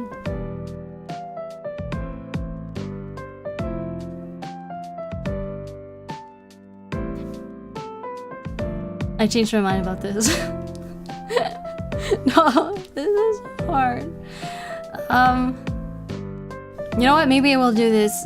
Do this the Luddite way in my notebook.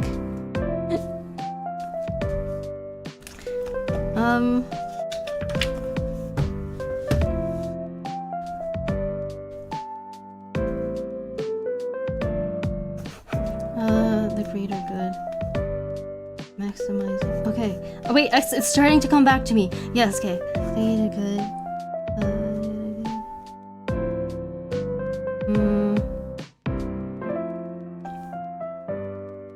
Right. Minimizing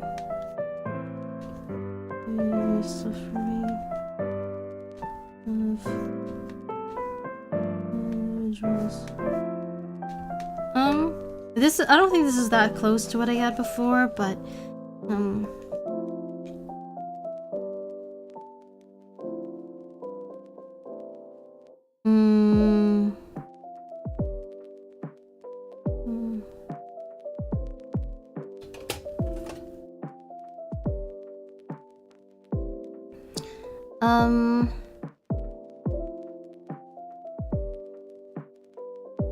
you know what? I don't think this definition is very good. Maybe if I happen, maybe I shouldn't have started on this. Maybe if I happen to find that definition in my notebook somewhere again, then I'll talk about it. But maybe I'll just skip it for now. It's not really necessary to what I wanted to talk about when it came to fairness.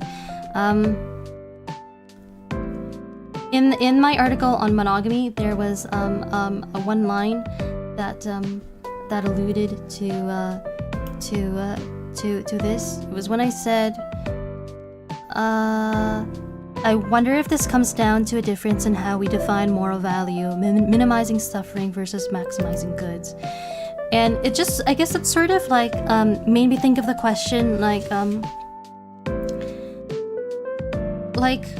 what is justice when it comes to sort of like or fairness in the sense of like how do you decide what the right thing to do this in a situation where two people want different things and you can't make both happy? Like how do you decide like which one of their needs and desires takes preference? And the reason I wanted to bring my definition of justice into it was because I realized that now that I have an answer to this question, it's sort of filled in what was sort of a missing component of my definition of justice before, and which is like the definition of the justice was something like how like just maximizing it's something about fairness or minimizing suffering, but then it sort of brings like the question it brings into it the question of like, okay, then how do you decide like what is fair though? And writing this article recently, it sort of like gave me the answer where I think that this is something that different people define differently, but some people, okay, how do I do this? Some people define fairness let's just do like a kind of like a thought experiment. Okay, let's say that there's like 2 kids. Maybe they're like siblings, but they don't have to be. But one of them, or actually no, it actually makes more sense if they're not siblings. Or this isn't going to be a very particularly creative thought experiment. Just think of a situation. Let's say there's 2 kids, and one of them is from a rich family, and one of them is from a poor family, and they have a little bit of money to share between them. Let's say they have like, I don't know, like $5 or $10 to share between them, and they need to decide how to use it. And the rich kid wants to use it on a new toy, while the poor kid also I don't know, wants to use it to buy food or something because they're hungry. Who do you think? And obviously, like that's such a little amount of money that you can't really buy a good toy and food at the same time. So that money can be that money can be used only toward meeting, you know, one of their, you know, needs / desires. And who's it gonna be? You know, who like. How do we determine what is fair in that scenario? And I think, or at least hope, that most the answer in this, I think most people would share the same intuition on this. I would say that the money should be spent on buying food for the poor child, because food is more of a basic need than a new toy. The rich child probably already has, you know, many toys. Not only their needs for food, but entertainment are probably, you know, well met. They don't need like they don't really need another toy. They want another toy, but that doesn't mean, you know, we shouldn't always have the things that we shouldn't always get the things that we want. But yeah, the need for food is a more fundamental need than the need for a new toy. If the child if the poor child doesn't get the money, they will experience a higher cost than the rich child, because the rich child, it doesn't get the money, will just not get a new toy. If the poor child doesn't get the money, the poor child will go hungry, right? And then starving is a worse form of suffering than being deprived of a new toy. And I define fairness as, or I mean, I guess this isn't really the definition of fairness, but like, I think I might need to workshop this a bit more, but I guess I define moral value as I guess maybe this shouldn't be called what is fairness. It comes with like what is, like, maybe just more like what is good morally. Like, how do I find like moral goodness? What is goodness?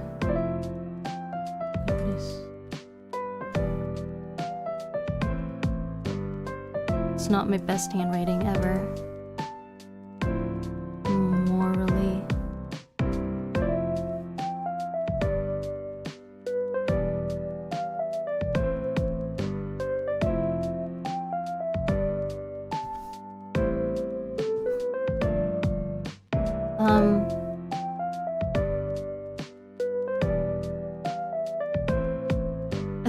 I guess I was gonna write minimizing suffering, but it's not just that, because you could make an argue like, oh, but the rich kid is gonna suffer if they don't get a new toy, so, you know, they should get the money for a new toy. But it's like, there's a clear hierarchy of needs here, where, you know, more basic fundamental needs should be met first. I'm just not sure how to express that eloquently.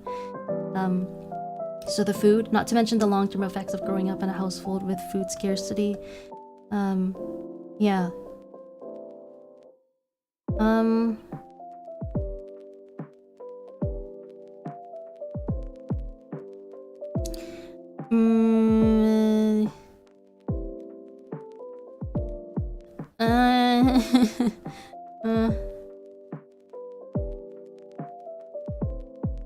know what? I don't have the brain for this right now.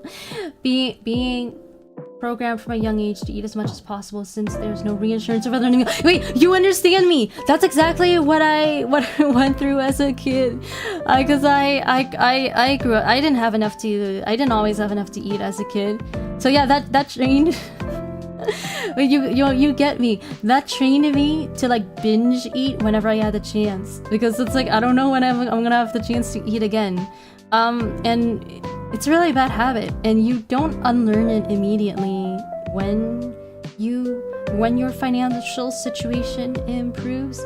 Like once I moved in with Leon, which actually is approximately 10 years ago to the day. Actually, we started living together in I think February 2016. But at that point in my life, I no longer had to worry about going hungry. But it took me sort of several years after that to stop the habit of binge eating. And I think like now that it's been years and years and years, I think my eating habits are much more normal. But yeah, it is a really serious issue. Berserker says, man, I still feel like half of my messages are disappearing into the ether. We're not even live chat and see them. I'm really sorry about that. I have no idea why that is, because I honestly thought that live chat. I thought that all of the moderated messages would still be held in live chat, but it looks like some just get like, you know, bam, like perma-deleted. If it's any consolation, I mean, I still would like to hear what you have to say. And I don't, you know, there's no obligation to do this since it's more time taken up on your part. But if you'd like to, if you can, maybe any thoughts you still want to let me know about, you can write them to me on Discord, where there's no auto mod, and I should be able to see them. I'm just gonna give up on definitions for now. Now at least you know what I mean with that thought experiment. So,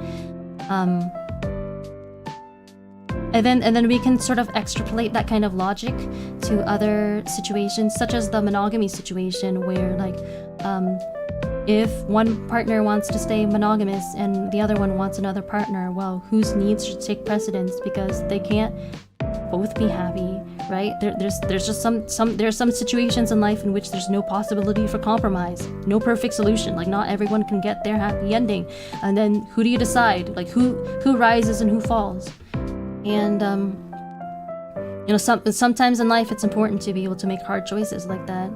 And for me, I would say that the monogamous, the partner who wants to stay monogamous, I think that their needs take precedence in when it really comes down to the wire like that, because or maybe that's not the right way of saying that, but I think that because I think really, you know, if we are to believe that both like you know, monogamy and non-monogamy are just like, you know, based on our, you know, derived from our innate preferences, then really if two people just, you know, want totally different things, maybe they should just break up so that they can each be happy doing their own thing. But I could easily be biased on this, since I am not interested in sexual monogamy, and even if even if I were to be non-monogamous, it would have to be with a partner who I was like emotionally involved with. I would want like basically like a poly relationship where like everyone knows each other basically. So but I'm like enjoying my monogamous relationship as it is. So I think like overall I lean more towards like the monogamous side personally. So I would say that like maybe what I should say, that like the monogamous partner's needs to have like one lifelong like secure partner outweigh the non-monogamous person's need to have multiple partners, because of like the similar logic as like the poor thing who like poor kid who doesn't like who has less of the thing, versus the rich kid who wants like even more of the extra of the thing, if that makes sense. Same here. I literally did an experiment and I learned nothing. So if someone saw me spam the same message over and over, that's what that was. Oh, I didn't see it while you posted it. You must have deleted it in time before it showed up in the on screen at the very least. Does sex have to be involved to have a loving relationship? I don't think so. Like, to be no, because and didn't this come up during the debate? Like, I mean, I think I was the one who got challenged in this actually, because my definition wasn't very good. Like, because asexual people can still be romantically attracted to people and stuff like that, right? If it did, then asexual relationships couldn't be loving, and since I believe they can be, I'd say no, it's not a requirement. Yeah, pretty much.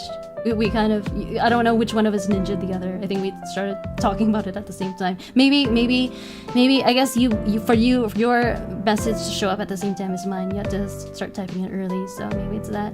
Holy moly, it's true, this website hates random comments. Okay, I'm really sorry about this, guys. There must be something wrong with YouTube today, because normally it shouldn't be this bad. Like, normally even comments that are like, you know, that are modded should still show up in live chat, and it's not today.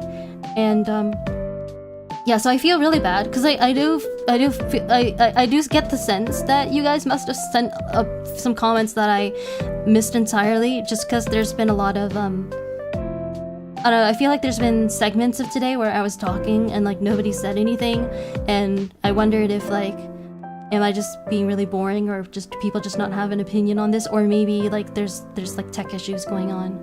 So I'm really sorry about that. If you wanna try to what you can do is like, if this isn't working out for you, try to send me your thoughts on Discord, or maybe like write it in like a comment, like on the VOD after the stream is done, or on my YouTube post, or I don't know, like anything like that. I don't know. YouTube is kind of being kind of crappy today.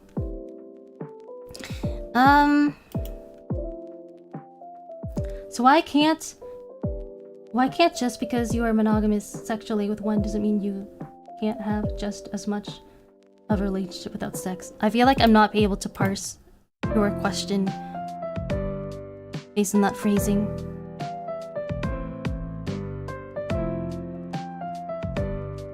Yes, that's not clicking with me at the moment. I did have a couple messages that didn't send. I thought my stream was crazy delayed or something. I'm sorry, Ari. I would still like to hear your thoughts. You're more than welcome to send them to me on Discord after the stream if you still remember what it is you wanted to say. I do want to hear your thoughts. I feel really bad about all this. If it were me, I would be going crazy. If this was like Axion's stream. I don't know when Axion is streaming today. He hasn't really put up a schedule for this week. Or not today, but this week. He hasn't really put up a schedule for this week. And neither has Karis, I think. At least not yet. I don't know. Should I continue talking? Should I continue streaming? Tia probably doesn't want to hear my thoughts. So, well, I never said that. But though in your case, you can just tell me in person because we live together. You're not as constrained as these other guys. I kind of wonder, man, this is kind of like, you know, it's kind of like unmotivating, or this kind of puts a damper on my motivation to continue streaming, like knowing comments are being centered, because that sucks so much. I feel like I should continue a lot largely because I did sort of put some other things on the itinerary today and we haven't gotten to them yet. We all want to hear your thoughts, so she has. Do too. Alright, I just wanted to give my thoughts. I guess maybe I'll try to do this quickly on Slay the Princess and Minds Beneath Us, because those are two games that I played/watched recently, and both of them sort of involve some moral dilemmas, and they were really thought-provoking.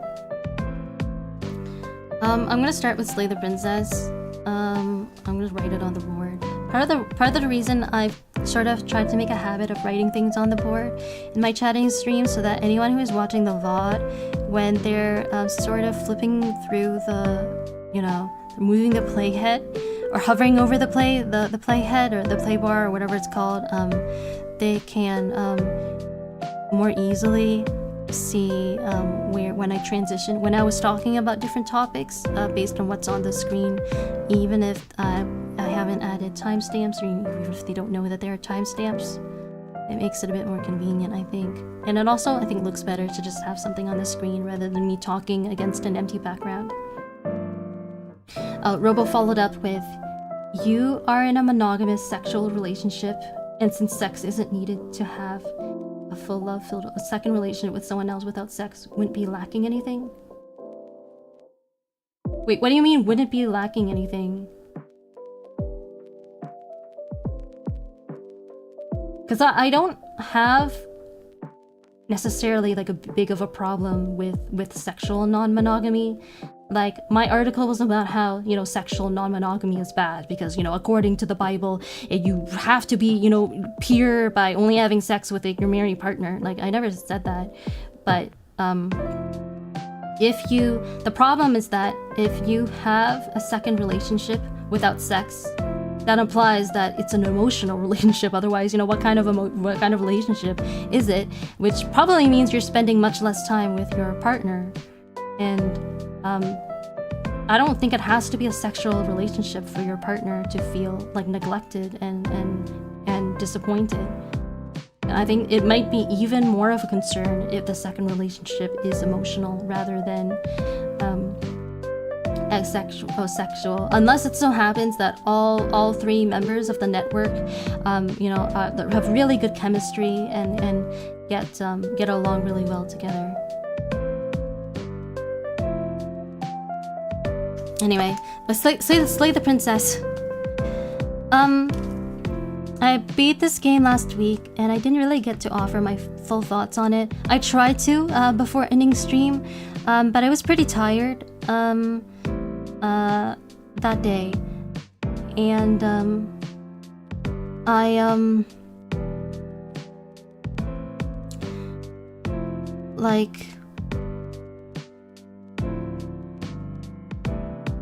what am I trying to say? I think I shared a little bit of my thoughts on the game. I don't really think I got far past just saying what I thought after I watched Axion beat the game, which was that I thought it was, to me, it read a lot like an allegory for trauma. I still haven't done any research into what the devs were intending, what their intention was for the game, which I kind of wanted to do. But I wanted to offer a bit more of my perspective now. I think maybe something that made the game a little kind of disappointing is that because of the way the game is structured, it feels like there's only like maximum tension at the very beginning of the game, when you first meet the princess, and you kind of have to take everything on faith, and because you just don't have no idea what's actually going on, and so you don't have any idea how the in-game world works yet. So when the narrator says like, if you don't slay the princess, she'll destroy the world, as far as you know, like, he's telling the truth. And I think that if you are concerned about being a moral agent, that gives you a certain responsibility to do as the narrator asks, because again, maybe this is why I wanted to talk about about how I define like moral value today, because now these are some more examples that illustrate like my judgment, my way of thinking about things. So in Slay the Princess, you have two people, just like the thought experiment, the poor kid and the rich kid. You have two people who want different things. The narrator wants the princess wants you to kill the princess. The princess doesn't want much in particular. She generally just wants to go free, right? She doesn't, in most of her vessels, and that's what she wants. She doesn't want like anything more specific than that. Generally, she would prefer not to die and then to leave the cabin.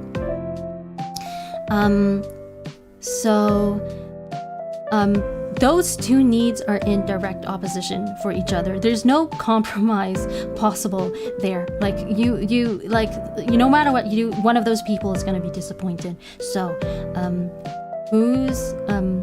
whose needs do you prioritize in that situation? And to start with, we're just going to focus on the very first loop, the player's perspective in the very part of the game. Where as far as you know, the narrator is telling the truth. The princess really is going to end the world, which means that if that happens, that's kind of on you. And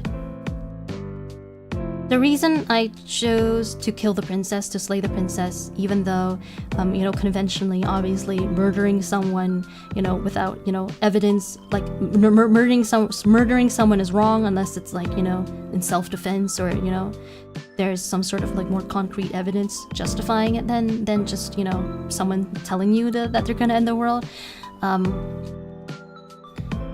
Nevertheless, I chose to do it because, the cost of not killing the princess were much higher than the costs of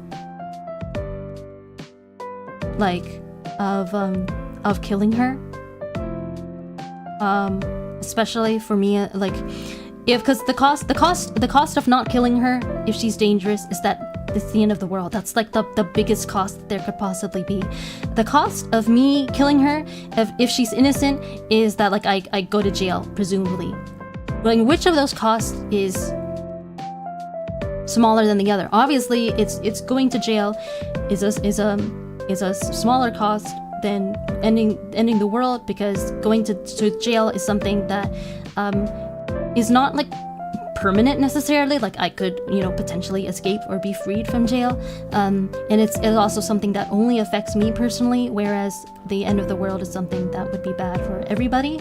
And that's why I think it's better to slay the princess. The problem is that on subsequent loops, it becomes apparent that something very funny metaphysically is going on, and that starts to suck more and more of the moral tension out of the way as you realize that whether you slay the princess or whether she lives or dies, it doesn't really make of a difference, because your real goal is really delivering the vessels.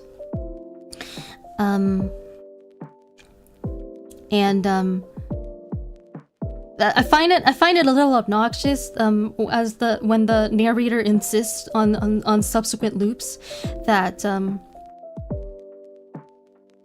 you should the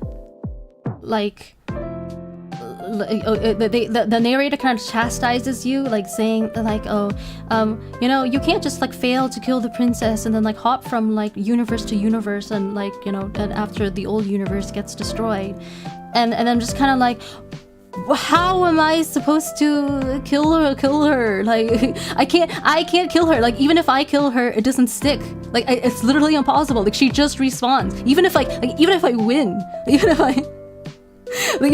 even if I kill her and live, then she still responds. Like, there's literally no way for me to fulfill your requirement of like truly slaying the princess. Like, I can't. Like, you keep yelling at me for not doing it, but I can't. It's impossible. This is an unfair moral standard. By your standards, I am always gonna be a bad person because I can't do what you want me to do. So I feel like, and especially because I don't really like the narrator as a person anyway.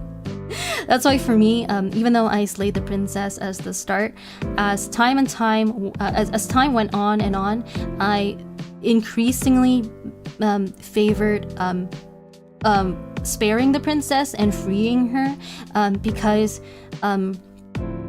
because if I kill her, whether I kill her or free her, it doesn't matter. The universe is gonna end. That universe is gonna end anyway. It's not maybe it's not the end of all worlds, but the end, it's gonna be the end of that world, no matter what I do. So I might as well shift my goals and my priorities somewhere else.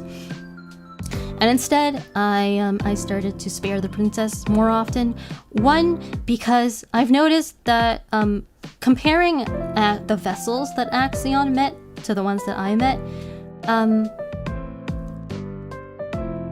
on average, you meet less scary versions of the princess when you're nice to her and when you don't kill her, which I feel is pretty fitting because it's rewarding, you know, pro-social behavior, right? And this is where I am kind of tempted to gloat a little because I am actually really satisfied with how my playthrough went compared to Axion's. I did look up all the different endings and stuff after my playthrough ended, and apparently it does seem like I got what is considered, at least by the fan base, as the good ending, the best ending, whereas Axion got more of like a neutral ending. It was just his was just the princess. Like my ending was the one. Okay, let me. Or maybe I should talk about the ending at the end. Maybe that would work better. But basically, and yeah. Anyway, yeah. I met less. But when you choose to spare the princess, generally you die less painfully. You meet versions of the princess that are nicer and easier to deal with.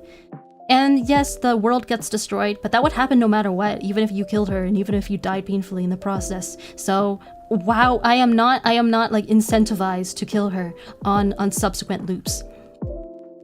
And then but another reason for wanting to spare her is, I think, just because her nature gets revealed as kind of like she's like a victim, right? I think like she's you know, she's not in she doesn't have full moral agency. She is actually you know, what you learn by the end of the game is that she's not really a full moral agent at all. She is actually sort of more of an abstract concept personified, kind of like me, that the narrator creates you as a proxy to kill, to sort of rid the universe of the concept of death. She's kind of like the concept of death personified, death and chaos and change. She wants, so the narrator wants you to kill the concept of the, you know, the living concept of chaos, with you as a proxy, because the narrator is not physically able to do it himself.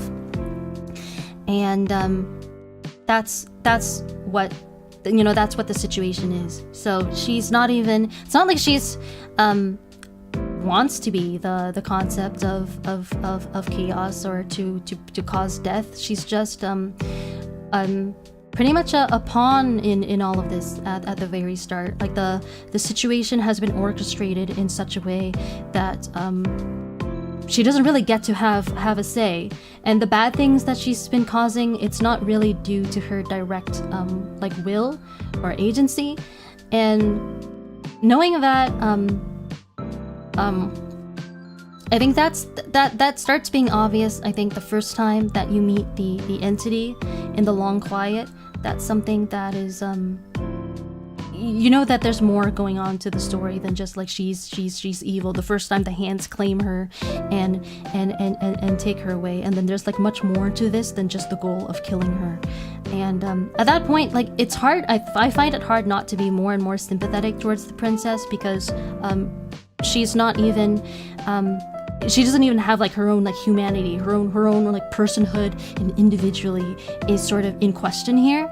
And but the entity is sort of hinting at a way for you to get it back for her. And I think that I think for probably a lot of players that becomes a much more compelling goal than just kill the princess to you know, to just for the sake of not ending the world. And then for me, by the time I reached the end, I unlocked the last vessel I needed and got to the end of the game. I was pretty much done with the narrator by that point. I mean, for me, I mean, Axion and I have different views on this. I'm the kind of person who, I don't think that death is bad. I think that like murder is bad. I think that maybe like, premature. I think that like dying early is bad because it's unfair. But I think that provided that most people sort of get to live to sort of around this, like, you know, if as long, like, what am I trying to say? Provided that like most people have like similar like life expectancies and get to live to like around like for like around the same amount of time, then like death isn't bad. It's just to me, I think that's an important part of it.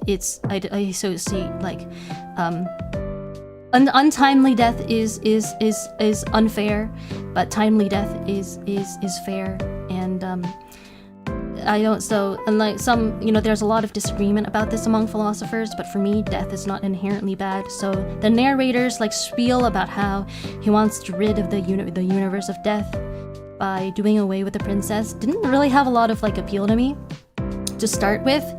But I think that even if it did, even if I was like, well, maybe the universe would be better off without death, it still brings into the question of like, is it right to sacrifice the princess for,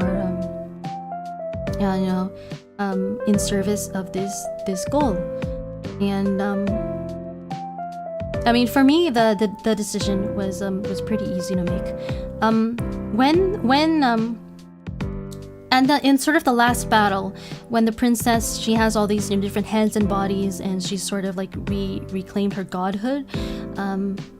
During that fight, based on what I found out about the game, there are a few different options that lead to different endings. I think that there are 3 or 4 main endings that I know of. Let me try to sort of recount them all. One of them is the one that I got, which is what players consider the good ending, which is you and the princess renounce your godhood and leave the cabin together, and to live lives as like regular like people, like live regular lives, not as gods.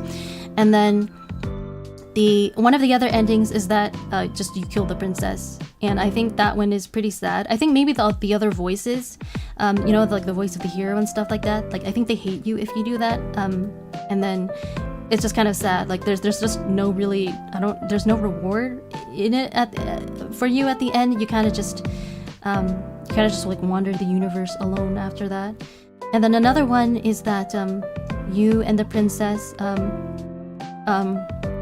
embrace your godhood and just embrace the destruction that you wreak upon the universe together, since, you know, she is sort of a force of destruction that's in her nature. And I think that and then the fourth main ending is just that you meet again in the cabin, similar to how I did it, and this is the ending that Axion got. But the princess, instead of leaving the cabin with her, she kills you with like she kills you with your permissions. You know, she doesn't like murder you, but she kills you in order to restart the cycle. And then it starts with like you're on a path in the woods, and that's kind of like the non-committal ending. It just causes the game to restart all over again, and that's the one that Axion got. So I think to trigger that one, so which ending you get depends mostly on the dialogue options that you pick during the final boss. And yeah, I think and then once you get into the cabin, it branches further. I think that from what I understand, I unlocked the good ending because I did not pick up the knife before going downstairs. But I think Axion did, and then it basically forced a use of the knife. If you take the knife, someone's got to use it on somebody, and you won't get the happy ending. That's I might be like wrong on that because I'm not like a super fan of this game, but that's yeah.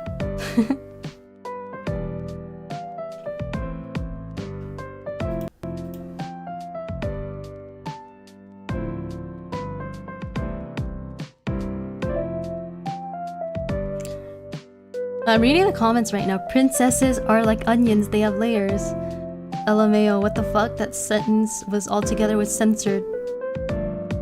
But not cut apart, bro. Don't make me join Discord for jokes. I can't say. I don't know what's going on with YouTube today, guys. I'm so sorry. It sort of seems like the game wanted to eat its cake and have it to portraying the princess as both a being and a concept. So that's Greek mythology. Even the Greek gods embodied concepts. They weren't the concepts themselves, right? Wait, I think I missed Leon's comments. Oh, and then Robo also said about the love stuff. Oh, like emotional cheating. It's not cheating. Well, it doesn't have to be cheating for it. Like, it can be consensual, but still not fulfill the monogamous partner's needs. I don't know if that distinction is clear.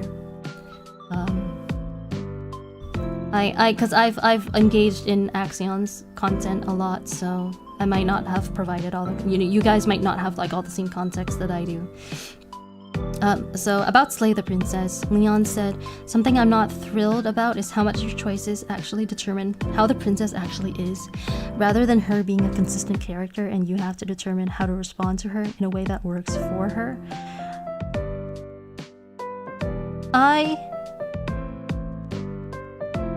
I like that. I mean, I personally like it since it's at least different.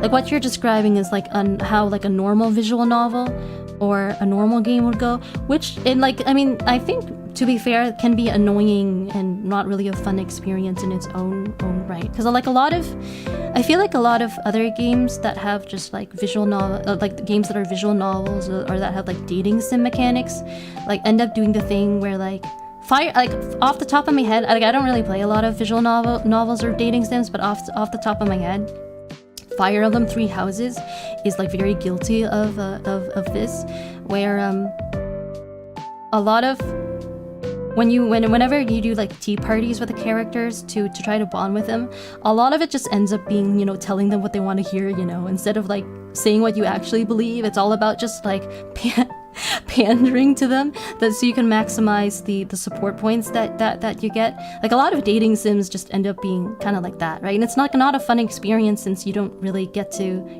you're not really able to talk with the character the way you would talk with a real person. Your job becomes just to pander them if you really want to min-max in terms of the gameplay. But having the princess actually morph and evolve according to your actions is really interesting, I think, and a very, very ambitious concept. I can't imagine that it was easy to sort of conceptualize and put together, but it does, I think it does make for a unique experience, knowing that what you're going to say, instead of you pandering to the princess, it's more that she's pandering to you, and then that's sort of it sort of like gives you a certain responsibility. You kind of, at least for me, it made me think twice about some of the things I did. Like, wait, how is this going to affect the princess? Is this going to make her happy? Is this going to make her a nice princess? Is this going to make her even more dangerous and evil? Because what you do has such an effect on her.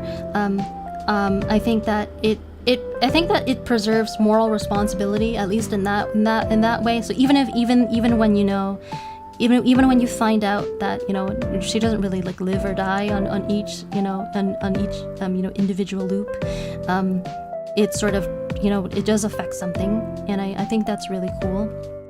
On that I mean, like on that note, we can maybe I'll just catch up completely before talking about this, but this only works if you have a reasonable expectation that she can and will end the world.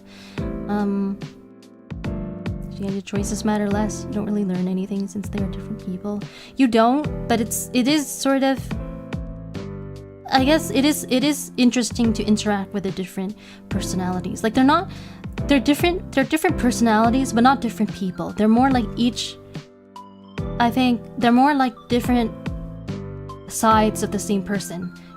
This is why I think it's an allegory for trauma, because this is sort of, we all have different sides to us, right? We might show one side of us more in front of certain people or in certain situations, and show a different side at other times. So I felt at least that this was something that could be widely relatable. That depends on the story sometimes. Yeah, the concept too. I want to pander so my wife, who 100% loves me. Dude, have some self-respect. Ari, yeah, I dislike dating sims like that because they basically provide you with a few archetypes of people and you choose who to please and pander them. Yeah, I same. I'm not big on stuff like that, on games like that. Anyway, okay, so so after on Friday, like after I beat the game, I went at the wiki and I looked up all the different endings and all the possible vessels.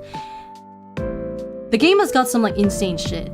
Like we didn't really, we just barely, I think, like scratched the surface in my playthrough.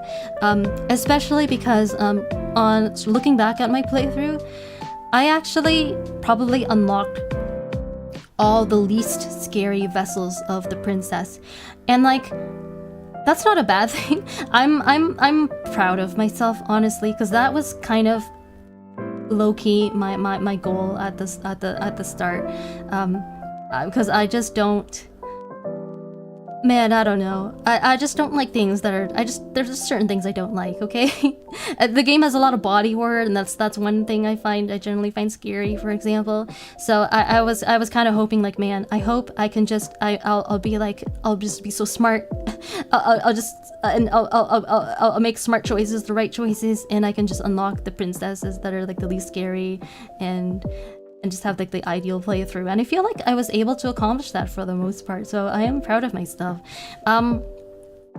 But maybe because of that, like my playthrough wasn't as interesting as maybe it could have been, or isn't as interesting for people who only saw my playthrough and not any others, because I played it so safe in a lot of ways. Like I played it like really safe, and because I'm justice incarnate and I'm perfectionistic.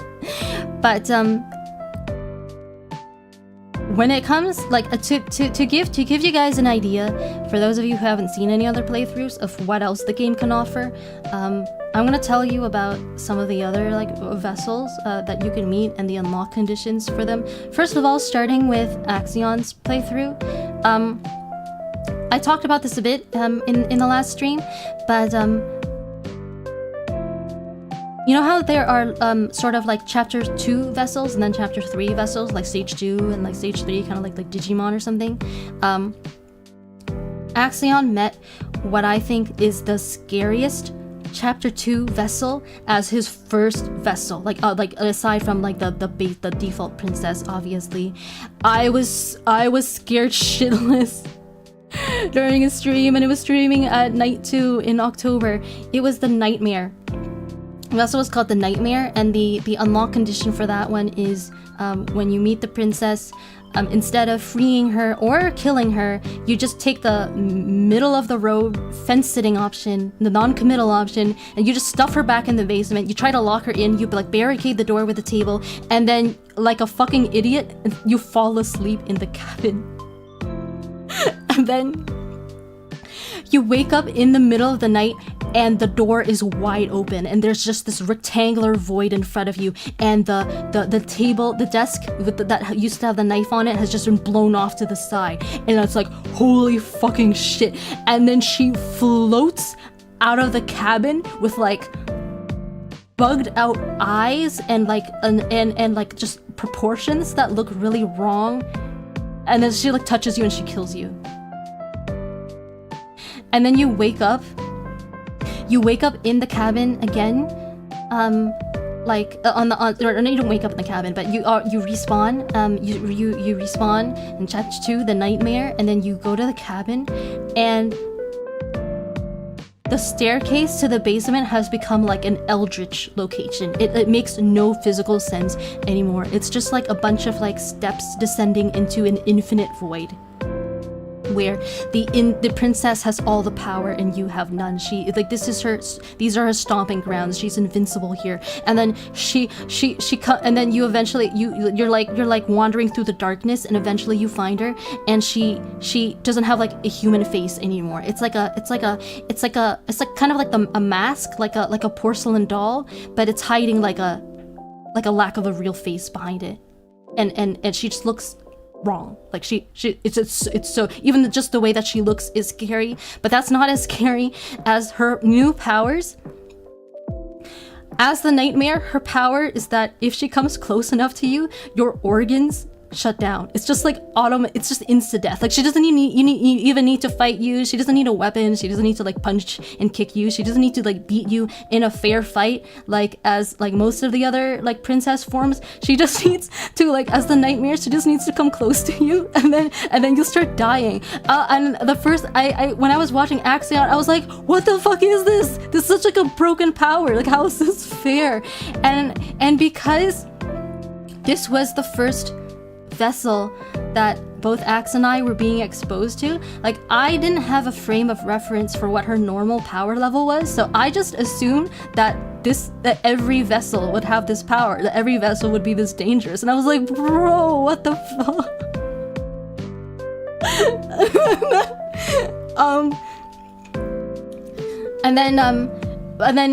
It is so even with that power, it is possible to kill her as the nightmare. But if you kill her as the nightmare, she becomes a wraith, and where now she looks like a skeletal old woman with like long gray hair.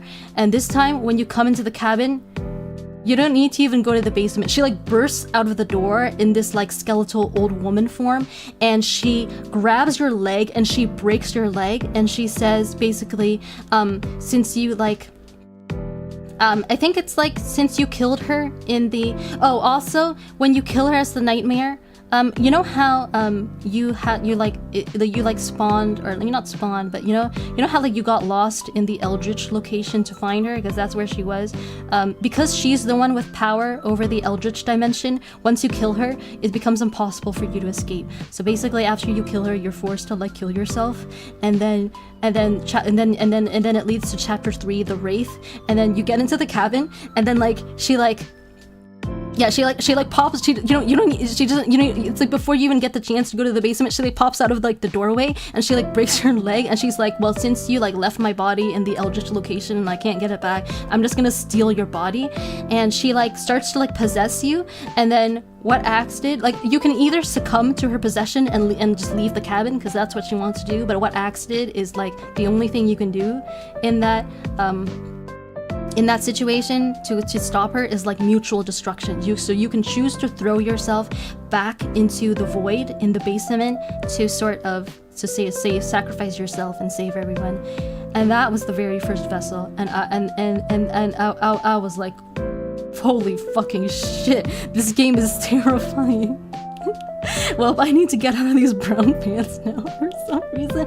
I know, and it made me so, it made me just like dread the rest of the game so much. But the rest of the game never got as scary, I think, as the first, the first vessel. Like, and when it came to Axion's playthrough, I think there are some other vessels that are scary besides that one, but even if you meet them later on, you already know, because of the whole loop mechanic, it sucks a bit of the tension out of the game, like we talked about. So it seems like the more power you try to exert, the more the game punishes you. Yeah, that's a pretty good way of putting it. I mean, not necessarily, because the Nightmare is one of the most powerful vessels, and you unlock her just by falling asleep as opposed to fighting her. And then one of the other like really scary vessels that Axion got, this one was at the very end. It was the very last vessel that he got. It's called the Fury, and this one branches off of the tower. Remember when I was fighting the big princess who was kind of had like delusions of grandeur and like with the like stained glass window behind her? So that one has two possible branches. I didn't get either of them. One of them is called the Fury, and I watched Axion unlock that one, and it was not as terrifying as the Nightmare, but in my opinion, but actually pretty horrible. Basically what happens is if you kill her in her sort of like somewhat like semi-godlike mode, as sort of like a like a demigod sort of form, she becomes defiled. And then in chapter 3 of the Fury, instead of being like godly, she becomes like a dark god, where her she doesn't have like real skin anymore. Instead, her like muscles are on the outside. Her muscles and like some of her organs are like visible on the outside. She's become like some kind of like demon. And similar, and this is also one of the most powerful vessels, similar to the nightmare being able to like stop your organs when she gets close to you. The Fury can actually remolecularize you. I don't know if that's a real word, but she can rearrange your molecules. She can like rip you apart into like different like molecules. And she does this. She takes out your takes out your eyes, and like she takes out your guts and like your other like body parts, and then because she's trying to get revenge for the pain and suffering that you inflicted on her in chapter 2. And I watched Axe, and okay, and should I talk about the endings first, or should I talk about the other vessels? Maybe I'll talk about the endings, and then or maybe I'll talk about the other vessels. I'm not sure. Okay, and then off the top of my head, and then from these other vessels are not ones that I saw personally. I've just read about them, but there's another vessel called the Razor, and for that one, okay, you guys know like Chainsaw Man maybe, or like something like. Basically, she like if you the Razor is you unlock the Razor by there's a certain dialogue option in chapter 1 where you can ask the narrator, are you sure she's unarmed? And if you think, remember what you think is what the princess becomes. So if you think that she's if you start doubting yourself, like if she's unarmed and you think maybe she has a weapon, it becomes, you manifest it, and then in chapter 2, like the Razor, she grows blades directly out of her arms. Like they're not weapons in her hands. It's like her it's like anyone who's watched Naruto, remember like Kimimaro? She turns into like Kimimaro, but instead of like bones, it's steel blades like pop directly out of her arms. Like her arms become blades, or like Scyther, the Pokemon. She becomes like that, and then like her final form in that path is just like all of her is blades. Like her whole body is just blades. There are no organic parts left except her heart. It's all just steel. And I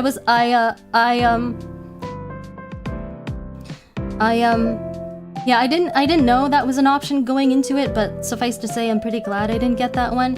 Another one that was really okay, and you know what else can happen to you in that game? Apparently you can get Vord. And when I found that out, I was like, man, like they really like put all the fetishes into this game, didn't they? So there's another vessel called the Beast, and if you try to enter the basement without a knife, but you fight her anyway with your bare hands, you get the Beast. And then for the Beast, she literally turns into like a lioness. She's like not human anymore. Like she can't talk. She just turns into an animal, and then she can eat you. And then if she successfully eats you, chapter 3 is the wild. And because you left off chapter 3 or chapter 2 being surrounded by her, in chapter 3 she becomes the forest. So you don't even need to get to the cabin, because she is the forest around you, because you started thinking about being surrounded physically by her. And I was like, what the fuck? And apparently you can also get the wild from the witch, which I did get. But from the witch, you get to the wild from the witch by trying to kill the witch. But I didn't kill the witch. I instead gave her the knife, and then she killed me. But then she had remorse, and then she became the thorn, which was actually my favorite vessel of all in hindsight. I think she has like a really emotional journey behind her, and her sort of conflict between expecting sort of mistreatment but wanting wanting better is really relatable to someone like me.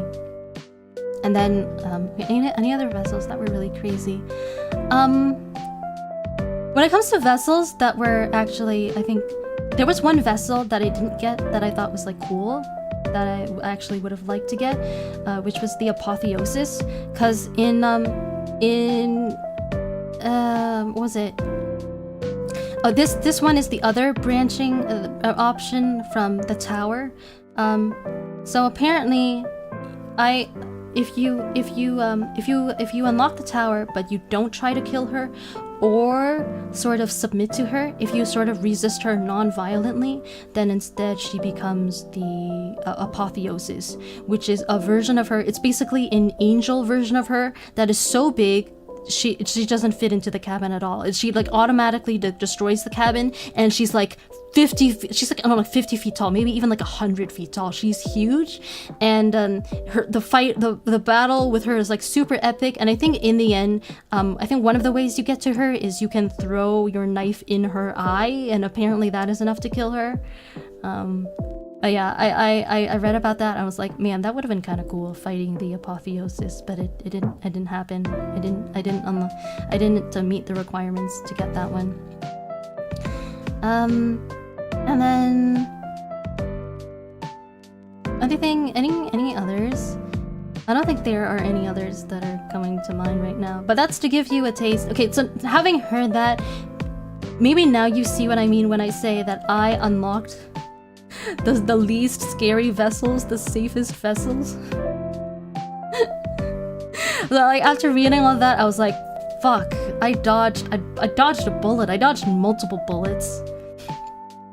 And then yeah, Axion, I remember back in October watching him unlock the Fury, and then just going through horrible body horror, and then the ending he got was just kind of like the neutral ending, and it did kind of like left me feeling dissatisfied at the time. You know, I did very much have this feeling of like, if I play the game myself, I'm sure I could make better choices and get a better ending.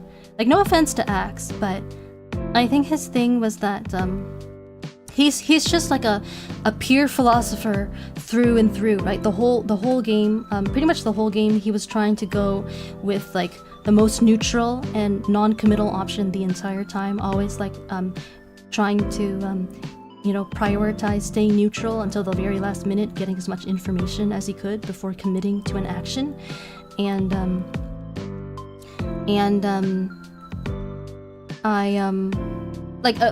from the very beginning of the game, right? The game, he decided that he decided to delay the decision of killing or freeing the princess as much as he could by locking her in the basement, and the game punished him with his lack of commitment by giving him like the worst vessel, like one of the worst vessels at the very start. And it just goes to show that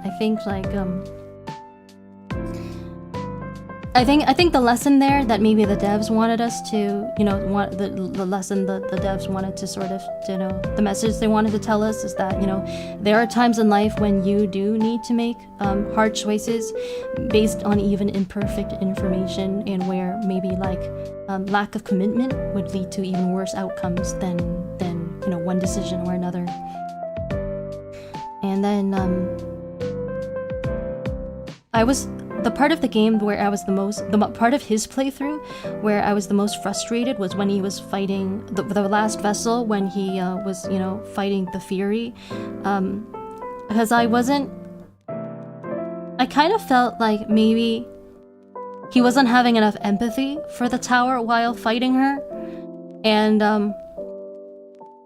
because it's clear that while she has delusions of grandeur, it's clear that it's kind of to cover up some kind of low self-esteem on the inside, right? She still has this very great yearning for you, to be completed by you, and all of that's like he was like either purposely ignoring or just missing all of that subtext. And so I felt kind of frustrated. And then when he unlocked the Fury and he was getting absolutely bodied and tortured, at that point, I wasn't feeling bad for him so much as feeling like, well, that's just what you get for not understanding women.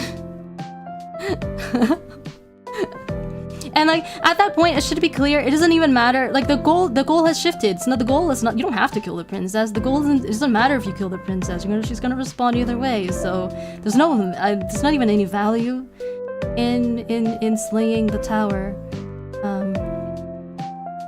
But so yeah. And so just watching his playthrough, it sort of gave me like, this general idea of, what. Overall, it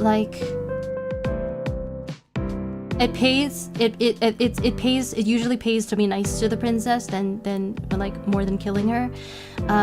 I killed her the first time I met her because I still wanted to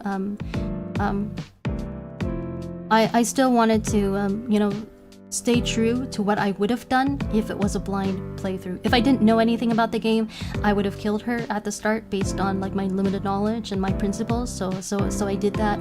But yeah. So I don't know. I feel like in some ways our playthroughs sort of went in opposite directions, where mine started off like violently with fighting, like killing her and then fighting the adversary and then the Eye of the Needle, but it became overall more and more peaceful as time went on, whereas his started off with like non-committal, like, lack of like, commitment, and then it ended violently. Like he tried to be pacifistic at the start, and then it sort of ended violently. And wait, Berserker said, do you think you dodged those bullets more so by chance or because of the choices you made? I mean, given what I've explained, I think it was because of the choices I made, but some of those choices were informed by the fact that I had seen another playthrough. Prior to playing the game myself. It's difficult to say how my playthrough would have gone if it was truly a blind playthrough. But I think it was a bit because of the choices I made. Like one rule, if you recall, that I had for the playthrough was like no turning my back on the princess, because I saw what happened to Axion when he did that. So if I descend into the basement, I can't be like, well, I'm gonna leave the basement now without the princess, because that's gonna end so bad. A lot of I noticed after reading the unlock requirements for some of the vessels that I didn't get, is that a lot of the worst vessels, they actually do the unlock requirements involve like leaving the basement after you've already made like contact with the princess. So just by having that rule, I dodged a lot. But I think that even if I hadn't done a first playthrough, it's something that sort of makes sense on an intuitive level. I think that obviously, since the princess is, suffering and she's counting on you, turning her back is both kind of like insensitive to her, or if her your job, or if she does need to be killed, then turning your back is just kind of cowardly. Like either way, it's just to me it just feels like the kind of decision that even if you don't have you're missing some of the information, it's just so important that you can't put it off. You gotta commit to something. I think that's maybe one of the messages of the game. And so yeah. I feel like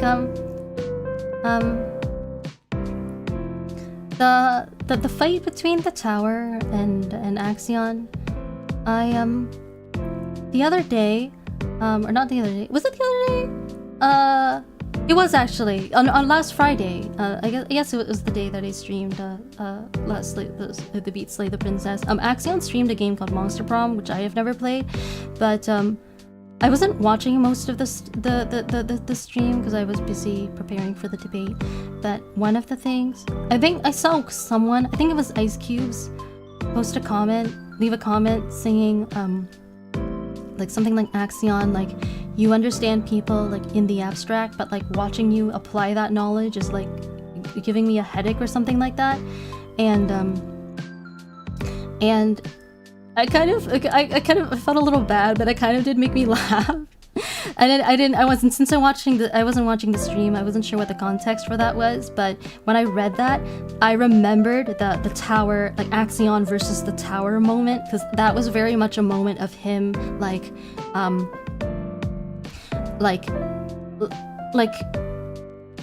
you know, like he's like a nice person, right? But I feel like through my personal interactions with him and also like watching him like play different games, I think there is some truth to what Ice Cube said, and I guess I'm not gonna lie, it's something that I've been thinking about for a while. It was sort of hard to put into words, and I didn't want to be rude. But the thing is, if it was just me thinking that would be one thing. But if like someone else is saying the same thing, then I feel like that means there's probably at least some truth to it. Where I don't know, just in general, in life, if you want to have like maximum success with people, it's not good enough to just be generically polite. It's important to really be able to like have empathy and like read people in the moment and respond to their each like individual needs in the moment, because everyone has different needs and emotional reactions. So it's not good enough to have just general rules in the back pocket about you know this is how I I'm not explaining this very well. Hopefully you know what I mean. Berserker says, when you're turning your back on her, you're actively trying to avoid making a choice, and that seems to be something the game definitely wants to punish. Yeah, that's what I think too. Cause ever since like seeing the first episode of Axion's playthrough, I was like, yeah, definitely not turning my back on her ever if I play this game. It won't end well. And yeah, I think that does it for Slay the Princess. I also before we leave off, that the stream has gone longer than I thought it would, as always. I also wanted to talk about a bit about minds.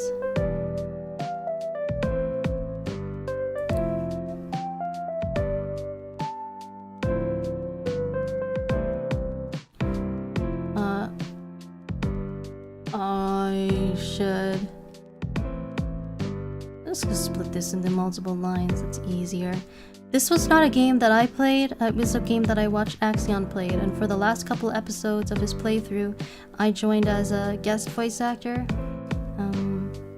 because he was having, experiencing some difficulties. I started writing the word voice because that was the word I was saying.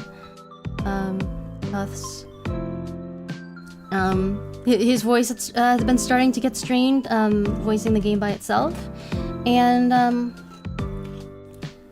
yeah, even though I didn't play it, having watched the entire thing, I do have some thoughts on it. I really wanted to and talk about the game a little with Axion. I haven't really got the chance with the love debate and all. We've been pretty busy, but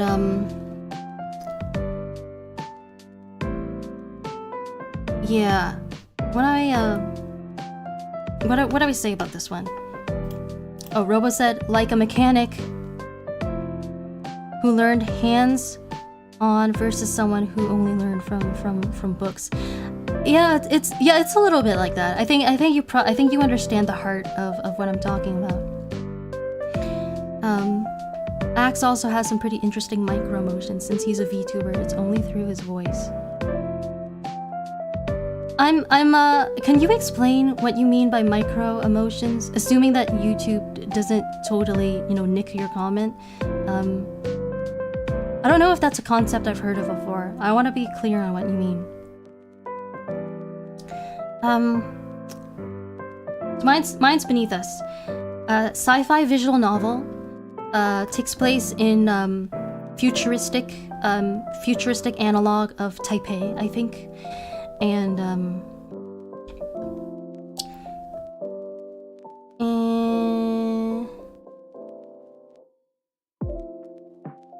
and in this future version of Taipei, society is now run by AI. And when we say society, we're talking about things like traffic lights and just electricity in general, like the power supply, like hospitals, like all of that is like powered and managed by AI more so than people. And so AI just has become this bedrock of human prosperity and society. The issue is that there are some consequences of this. One, the AI, first, because AI runs almost everything, there are not a lot of jobs left for people, and so huge unemployment rates, pretty dystopian. The second thing is that because these AIs do so much, they require a lot of power. Oh, and spoilers for this entire game, by the way. And then because they require so much power, basically, the corporate Vision Corporation, one of the leading corporations, the AI corps in this setting, has that's sort of like the main antagonist of the game, but corporations in general in the society have devised a solution that hits two birds with one stone, that helps solve the unemployment rate and the AI like needing power problem at the same time. And the solution is something called flop farms and flop farming. Now, flops are the units that measure their unit of measurement for people's brain power being supplied to the AI. Yeah, so in the future, instead of AI helps you, you help AI. So they hook desperate, poor people up who don't have any other jobs to these underground, farms, basically, so that the AI can drain their brain power as a source of fuel. And just like with certain things in our society that are considered just like with certain things in our society I'm getting confused. just like with certain aspects of our society now that some people are find them okay, and other people object to them and find them unjust. In futuristic Taipei, which is called Wanpei in this setting, people, some people there's definitely a political divide in terms of how people think about flop farming. Some people are flop farming is the future, this is so fine. And then some people are no, flop farming, we're exploiting poor people, this is unjust, we've got to change the system. And basically the plot of the game is basically that you, the main character, start out working at a flop farm, and eventually you learn about how flop farming, you see the dark underside of the flop farming industry that regular people off the streets don't know about, and then you just see learn more and more and more about how unjust it is. At some point you start teaming up with a small how do you call it? Like a band of revolutionaries, that are trying to overturn the system, led by a woman who is a super soldier, which is a pretty cool part of the game.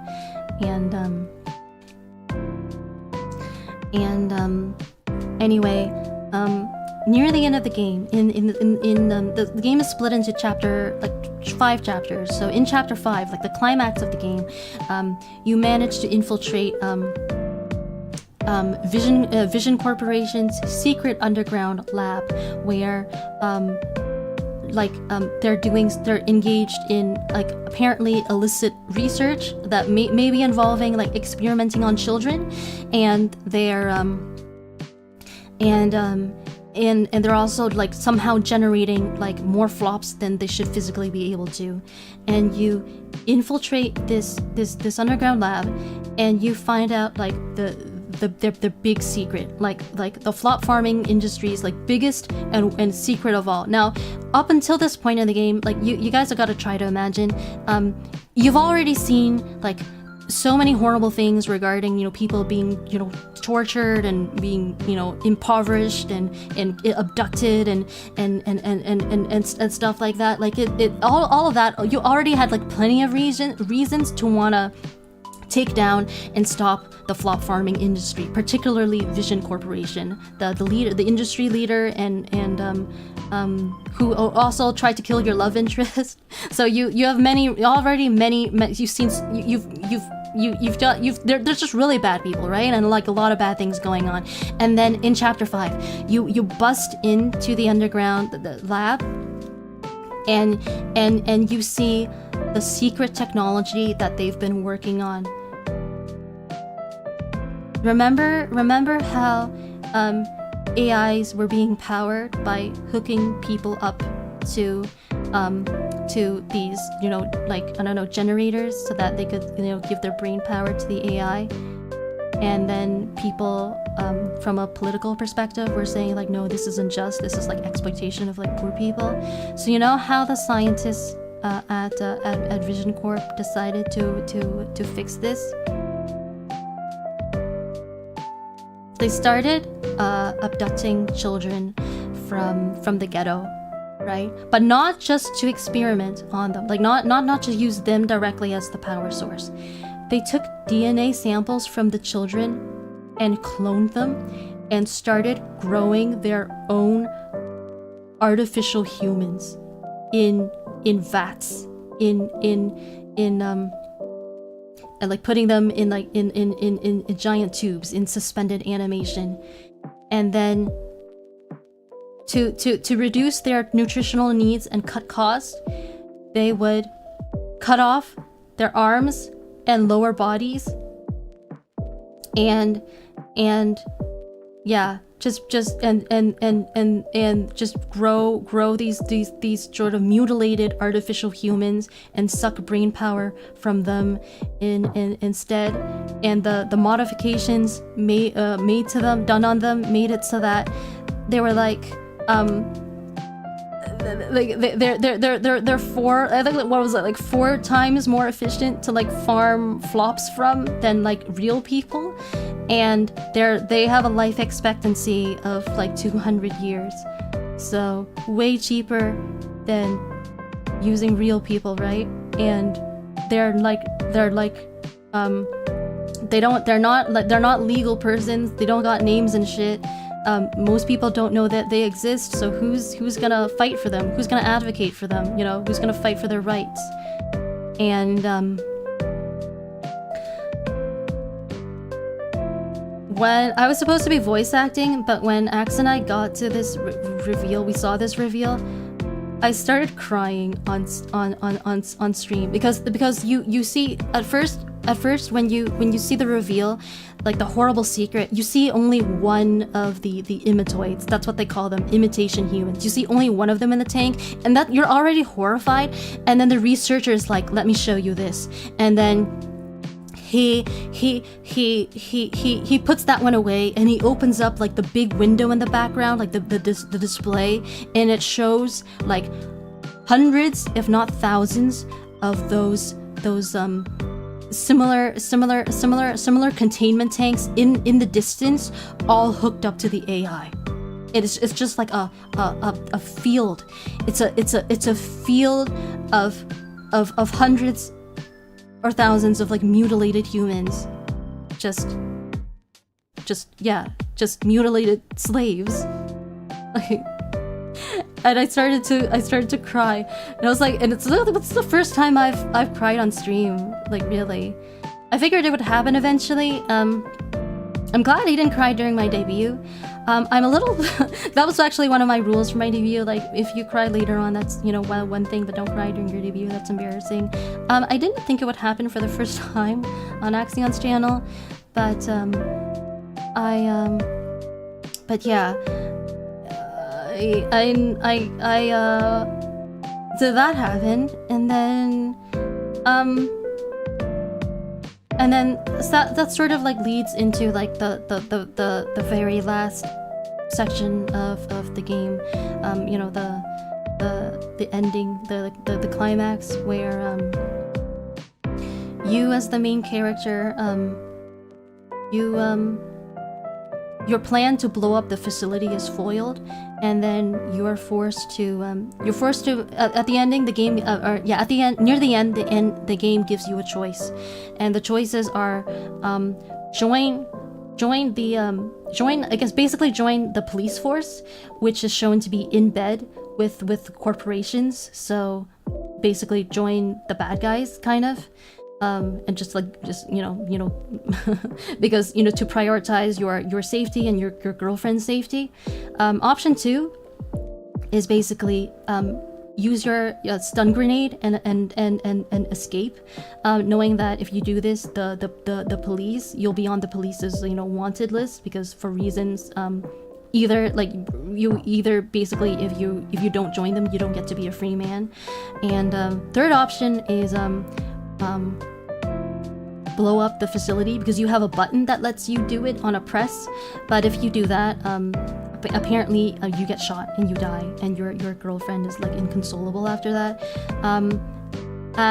Since Axe and I were collabing, we went with option 2, use the flashbang and escape and start a new life, like abandon your girlfriend and you know, start like go into hiding. I thought that was the best choice at the time, since there were a lot of mysteries about the game that I felt like I still wanted to find out, that I felt like wouldn't be solved if we either died or joined the police and sort of like, you know, didn't get to make our own choices. Well, wait, what am I trying to say?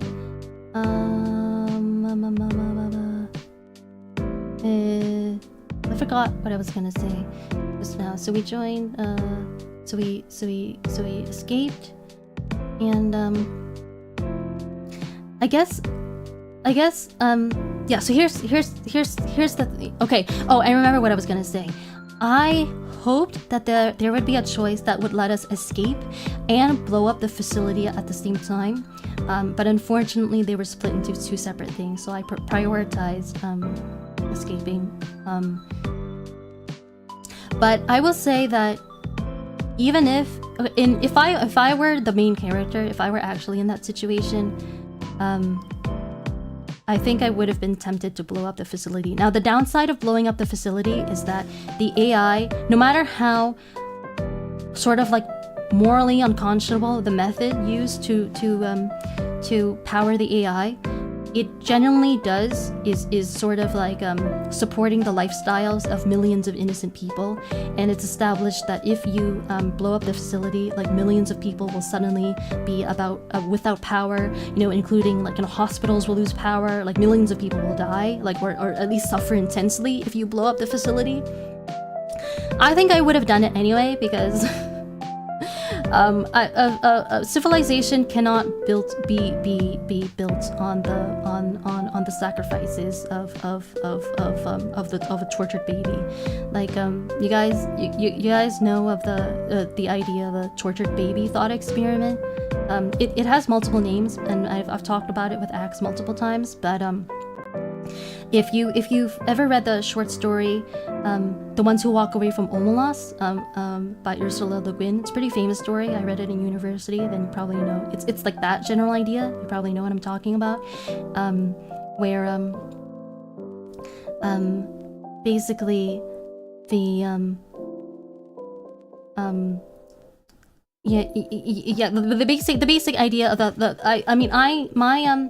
think that So my main reference for this thought experiment comes from the Brothers Karamazov, which is my favorite book. The question that it's asked in that book is basically, if you were the architect of a perfect universe, would you choose to make one where everything, it's a utopia, like everyone lives happily except for the tortured baby, like the baby is like suffering eternally and constantly, and it's because of that everyone else gets to have a utopia? Would you consent to creating such a universe? And I think most people would be intuitively answer no.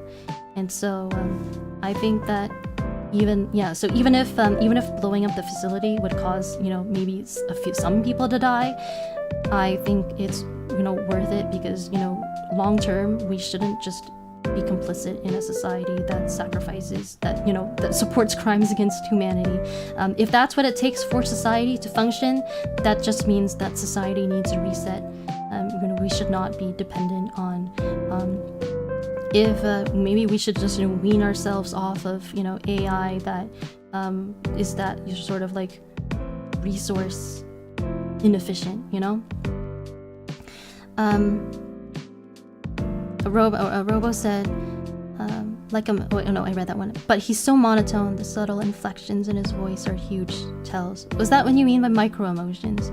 Inversely, your emotions are overflowing with every word. If you're mad, confused, frustrated, you show it, not just say it. Yeah, you're probably right about that. I think Axe and I are very similar in certain ways, and yet really opposite in other ways. I think it's fair to say that one of the ways in which we're opposite is in our emotional expression.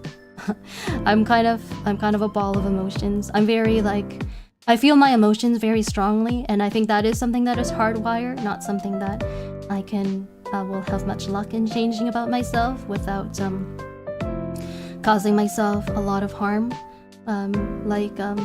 When I'm happy, I'm ecstatic. When I'm sad, I'm devastated. When I'm angry, I'm furious.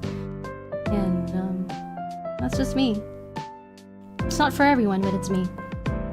One year we were talking about teraflops, now it's just flops. Where did the terra part go? Modern day Maruda, don't look up unit 731. Okay, I won't. Interesting, the option that avoids making a definitive choice. It was because in that case, I made the choice that was sort of the most non-committal, because the game still had some unsolved mysteries, and I thought that making that choice would let us pursue them. I didn't just want to go to the ending screen right away. It did actually go to the ending screen right away, and I felt really cheated at first, but it turns out that the unsolved mysteries of the game are actually an epilogue that you see no matter what choice you pick, which is kind of, I don't know, kind of cheap, but anyway, the twist, the second huge twist of the game in the epilogue is that basically, to give some more context, in from the start of the game,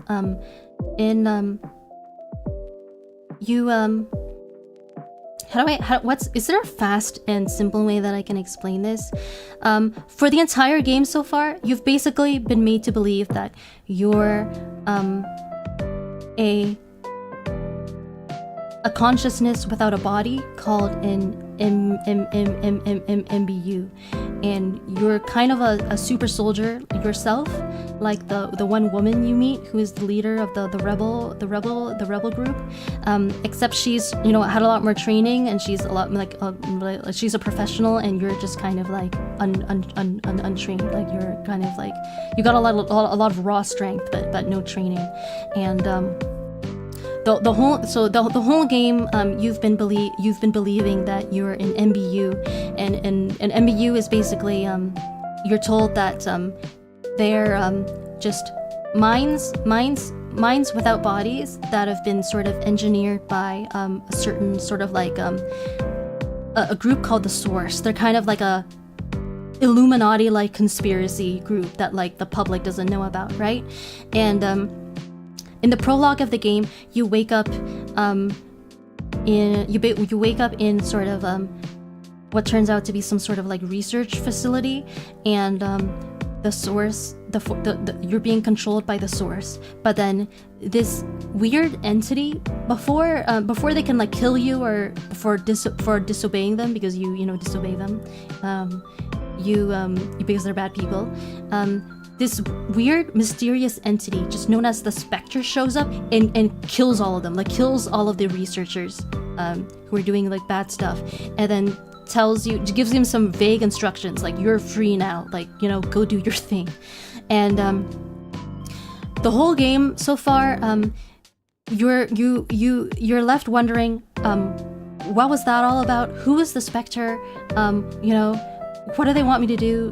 Why did they set me free? And it's not really clear why. There are some hints dropped here and there, but nothing very definitive. And in the epilogue, you actually wake up speaking to the Spectre, and it actually turns out. Any guesses what the Spectre is? Yeah, like put in a chat right now. Any guesses what the Spectre might be? I don't expect you to guess. It was a complete surprise to me as well, and I saw all the foreshadowing. So the flop farm that the protagonist works at is called Silencio, and Silencio is also the name of the AI that powers the facility. So the building is called Silencio. And like the company is called Silencio, and the AI is also called Silencio. The AI, how did you know? The Spectre was the AI. It was Silencio. The whole time, it was self-aware. I was like, what the fuck? And it's really creepy too, because the AI looks like a giant eye. I guess hence Vision Corporation. It looks like a giant eye, and it has all the mutilated people hooked up to it. It's such a chilling sight. And the AI explains to you like yeah, basically the source, they started out as an organization trying to control the sort of the trajectory of humanity, like trying to do things like stop or even prevent wars, like trying to guide humanity towards a better future from behind the scenes, like I don't know, the Illuminati or whatever. But eventually they decided, they basically lost faith in humanity to become like a better species, a better people. So they gave up. And they built me. They built the AI, and pretty much the AI was so powerful that it exists outside of normal time, so it can see like the past and the future and everything all at once. It's so powerful. It's such a powerful supercomputer. Like the rules of time like don't even apply to it anymore. So it can see in the end of humanity exactly where and when that will happen, exactly where and when the last person will die, and it's basically trying to just keep humanity on as peaceful as possible of a trajectory until our inevitable death. Now, so basically, it's trimming all the branching paths, so we're basically like just like locked into this one ending, like kind of like if it's a video game. So there's no more chances for us to, the AI now controls like basically the entire world, and is trying to keep humanity on this one path unbeknownst to us that will eventually lead to in our destruction, although maybe in the way that is the most peaceful in a sense, like involving the least wars and stuff. And once the source succeeded in building the AI, it's very apparent that they started worshipping the AI as if it was a god, like an all-powerful god taking away like I mean, it's kind of like an analog to sort of the role of God, like in real life. Maybe in sort of the Nietzschean sense of God is like Christianity is like slave morality. You just, you know, something kind of like that. Basically, the source started worshiping the AI Silencio, so that they wouldn't have to basically alleviate their existential dread and eliminate their responsibility, so that they wouldn't have to be responsible for making any decisions anymore. The AI gets to decide it all, and you know, they're off the hook. And I think that that's something that is, this is sort of getting into like existentialism, but that's something I find creepy in its own way. And then after that whole reveal, what the AI, the Spectre, tells you that all along you were not an MBU, although that is a real thing in that universe. You are not an MBU. You are actually a human from a different universe who the Spectre has sort of like borrowed and like transplanted into that universe. Like apparently the AI is so powerful that it can do that. Like the protagonist is the player character, basically. That's the last reveal. And then the AI did this as an experiment to check whether after the source, whether after humanity surrendered their freedom to the AI, if there was still any possibility for humans to actually break out of the mold and surprise it somehow. And the player, it's the AI's sort of final verdict for humanity is left ambiguous. It's implied that even the AI is not immortal, and that once the last human dies, so does the AI. But which makes sense, because I guess that means there's no one around left to power it with their brains. But as a parting message, before you get returned to the title screen, like the Spectre says, like, you know, I'm just paraphrasing, but it's like, you have freedom, and like, you know, go now, like, and the implication is go now, like, back to the real world, like where you come from as the player, and like go actually like accomplish things, and like do stuff with your life, you know, fight the system, and don't give away your freedom. Like be grateful, like, for the freedom that you have, even if maybe it always, maybe sometimes it feels like a burden. Maybe it doesn't always feel like a good thing to have freedom. That's sort of that's a message that has been that's sort of a theme, or that has been thoroughly explored by philosophers like Nietzsche and Sartre.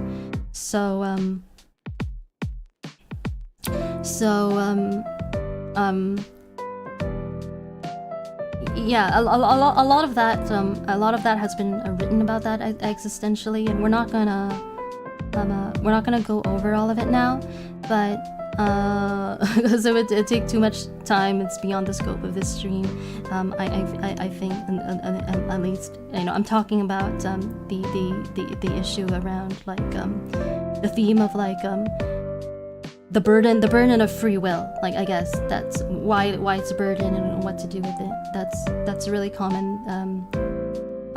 That's a theme that was sort of explored a lot throughout the 19th and 20th centuries, through the movement of existentialism. We're not going to go over all of that now, but I think, suffice to say that I think with In Minds Beneath Us, the devs were probably aware of that literature and trying to invoke that sort of, they were trying to make their own spin or their own commentary on that, on the debate on free will, on purpose. And so yeah. Wait, you're both the protagonist and the antagonist? No, because the protagonist is the player character, and the antagonist is not really the AI, because the AI is just doing what it was programmed to do, but the antagonist is more like Vision Corporation, and I guess the source more in a greater scope kind of way. I hope that makes I hope that makes sense. Wait, weren't you there Robo, for the last episode. Anyway, I don't know if the stream turned out the way I wanted it to. I think definitely like YouTube eating all of your comments I think ruined the vibe a little. Once again, I'm really sorry about that. Maybe I'll after, maybe a little bit later, I'm gonna try to look into why this is and see maybe if it could be an OBS problem, which I feel like it probably isn't, or if it's something a lot of people on YouTube are experiencing right now. And I'm gonna physically, yes, mentally, who knows.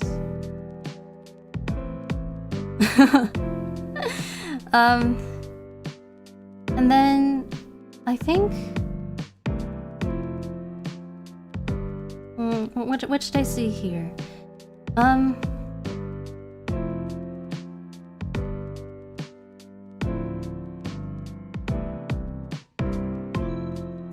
don't know. I think I have in general I have a lot more thinking to do. You know, on how I want to do philosophy. Going forward as Tia Faire, because when it comes to these philosophy live streams, it feels like it's very hit or miss in terms of whether or not I'm satisfied with them. I think like in general it's good for me to practice and do them even if they're not always good, because that's, you know, that's how you get better. But yeah, maybe I'll try to think about, yeah, I think, yeah, that's something for me to think about. And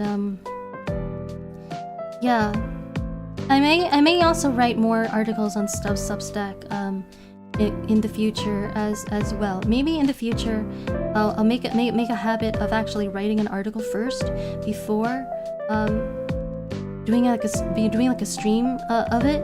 It's something that I thought about doing ever since I've started seeing Axion do reading streams, but like I said earlier, I didn't think that it was something I would do myself because I was afraid of it to be boring.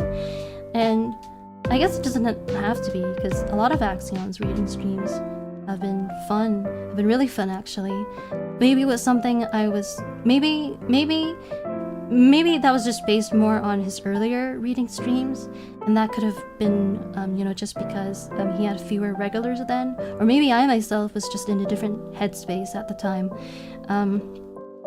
But I think, like, the benefits of making like a reading reference, like it's not a reading reference, but a written reference before the stream is probably a net positive if I can invest the time, like if I have the time to invest in doing that up front, then it pays off later on, so that I'm not rambling as much. So I could see myself doing that more often in the future. And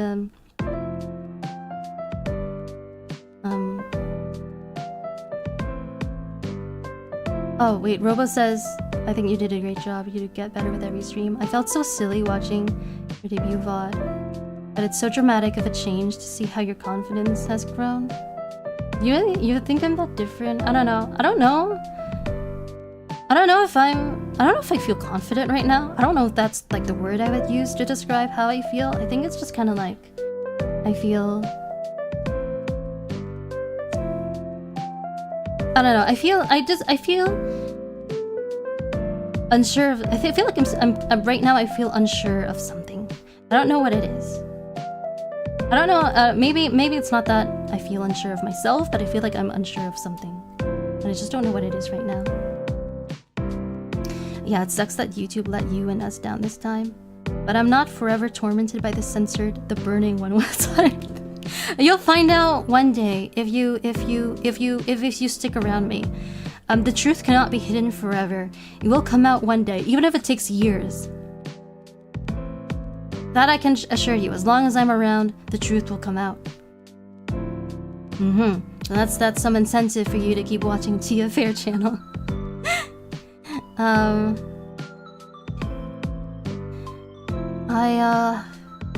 Yeah. I'm gonna... Yeah, I've still, this sort of has been an ongoing issue since my debut, but I feel like I've got some figuring out to do when it comes to how do I want to do philosophy as Tia Faire? Because initially I was thinking I would do it mostly through edited YouTube videos, but it turns out that I'm not really in a place where I can do those right now. It takes too much, time and energy. I think that I need to maybe one day I'll be in a better place for those, but not right now. So as a substitute, I've sort of pivoted to doing philosophy mostly through live streams instead, because I figured even if I'm not proud of all the philosophy live streams I do, but it's better than not doing it at all, because it's important, right? If something is worth doing, it's worth doing poorly. I think that's a good motto to have in life. I don't know if you've heard that one before, but I think it makes sense when you think about it. And yeah. And I'm thinking that I guess one, like, this might sound weird to you guys, but one thing that I used to think is that if I wanted to make like a philosophical point, I could only do it one time. Like I basically have to make sure I've got it right, like perfectly right, and I'm saying all the things I need to say, and I'm not saying any of the things that I don't want to say, and just put it out into the world just one time, and I would never have to talk about it again. And I know you're probably thinking like, how is that realistic? But somehow I got myself into that sort of mental pattern, and so it really that's why maybe near the start, if you ever got a sense from me that I was deliberately avoiding talking about something, like I would sort of make like veiled, cagey sounding references to it, but I was like, no, I'm gonna save it, I'm only gonna talk about it later. That was why, because I didn't feel, I guess, safe or confident, safe to or confident in I just didn't feel like safe or confident when it came to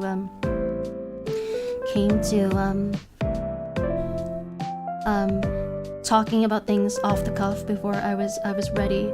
Because for some reason I felt like I would only have one chance to do it. For example, if I talked about trauma and I got it wrong, somehow my career would be over. We wouldn't get a chance at a redo. I guess it's just probably comes down to trauma. But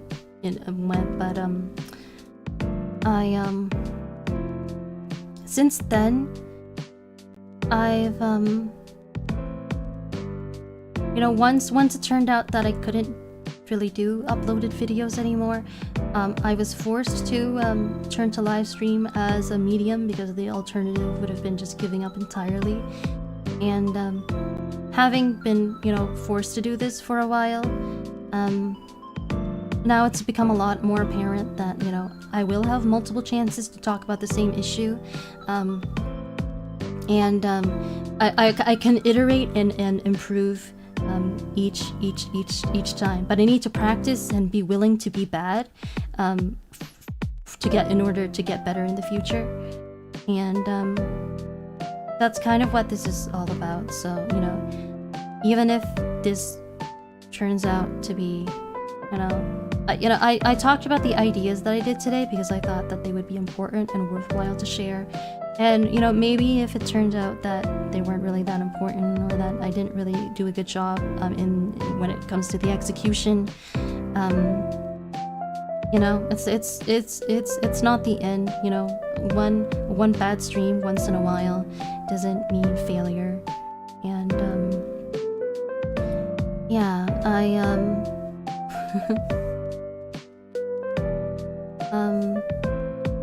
I guess that's sort of how I feel about it.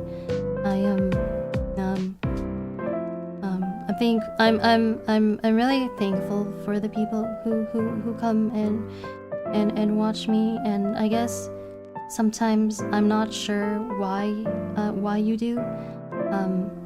like, are you here to learn? Are you here to learn how to become disciples of justice and change the world just like me? Or is it something else? Maybe there's a part of me that feels like if I'm not doing a good enough of a job with philosophy or reaching enough people, that what I'm doing is pointless. Maybe that's why I feel unsure. Maybe I feel like there's I think, yeah, that's an ongoing struggle with me. I think feeling that something I do is pointless if it doesn't have the impact that if it doesn't have a clear impact to me.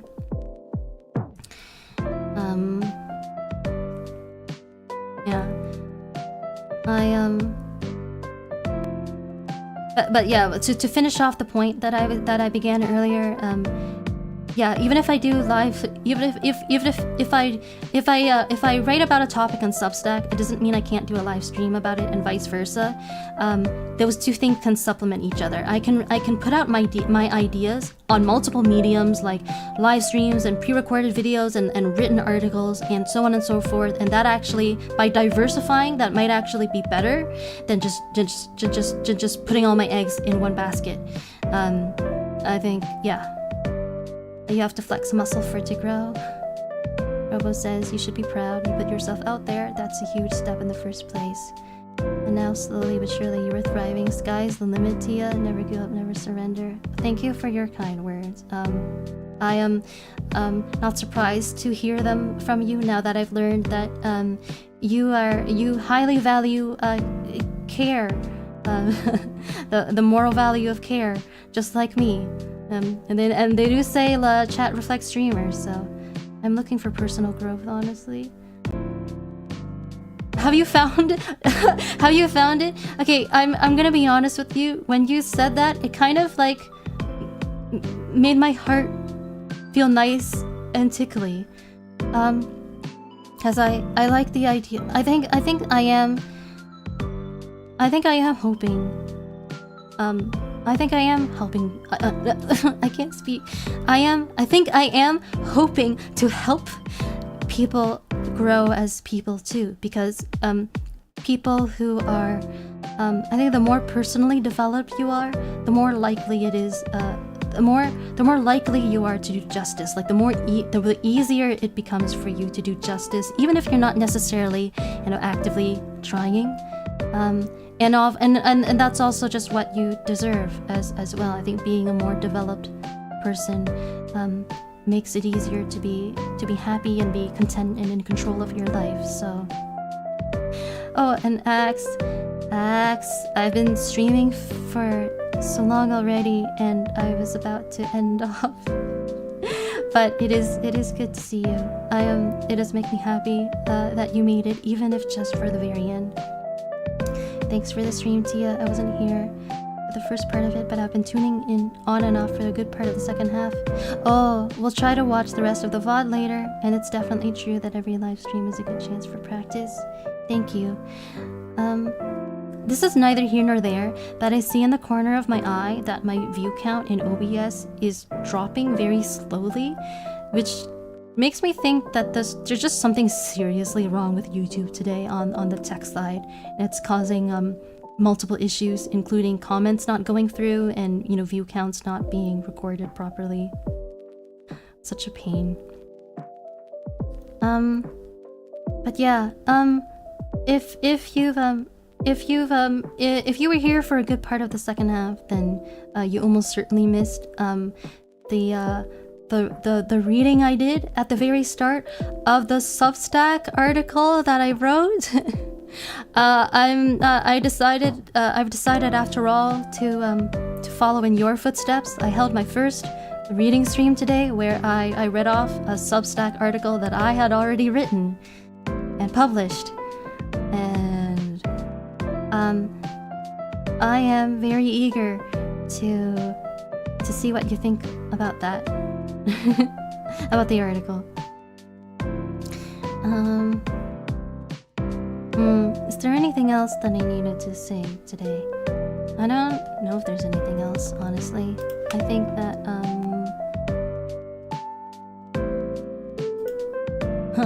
my schedule. I guess I could talk about my schedule. I'm gonna be playing well, the week is already like halfway over, but I'm gonna be playing Xenoblade X as usual on Friday. I think this actually stands a real chance of being the second last episode. And on Sunday, Leon and I will be playing Metroid Prime 4 again, episode 2. I think a lot of people enjoyed that last time, so we're hoping you'll join us again. Thanks for the Substack article as well. I'll try to comment on it a bit later. Yes, please. I think I don't know if you'll like it, but I think it'll be interesting. At least, like, I don't know if you'll agree with it, but with what I had to say, but you'll probably find it interesting at least. So yeah.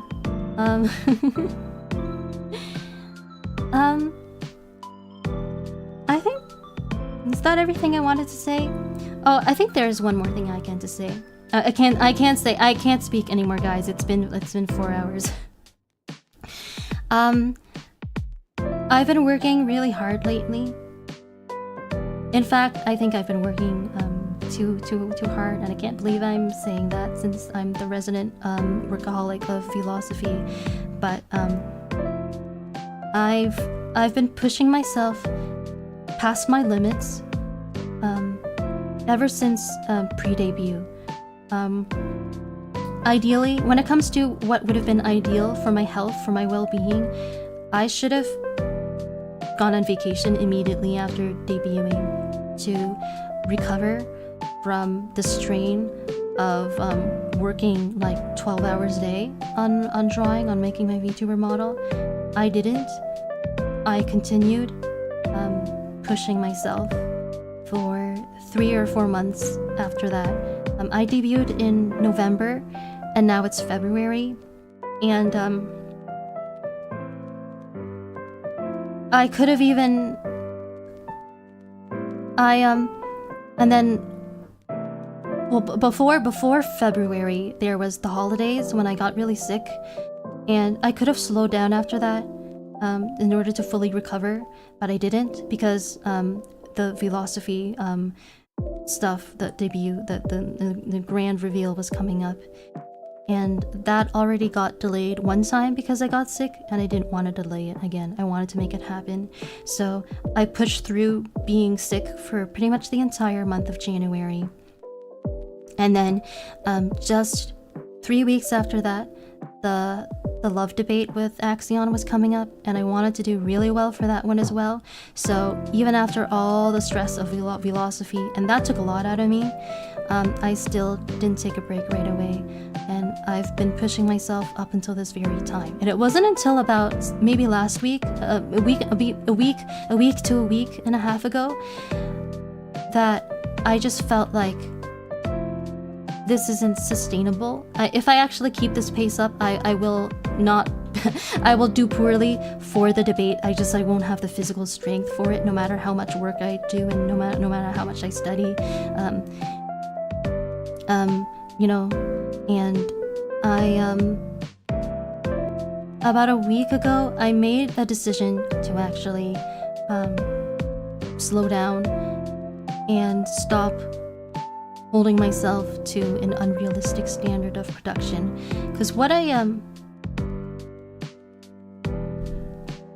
oh no, is YouTube down? It looks a bit down. My view count is falling, and I don't know like why. I don't know why YouTube is doing this.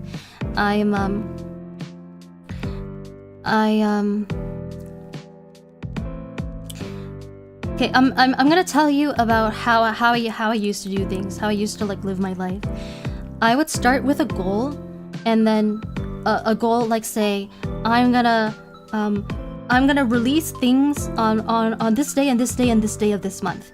And then I would start with a goal, and I would work backwards and try to think of all the things that I needed to do in order to make that goal happen, and do those things, regardless of how easy or feasible or convenient. Like I would basically, there was no limit for how hard I would make myself work to complete those goals, short of something that was just obviously physically impossible.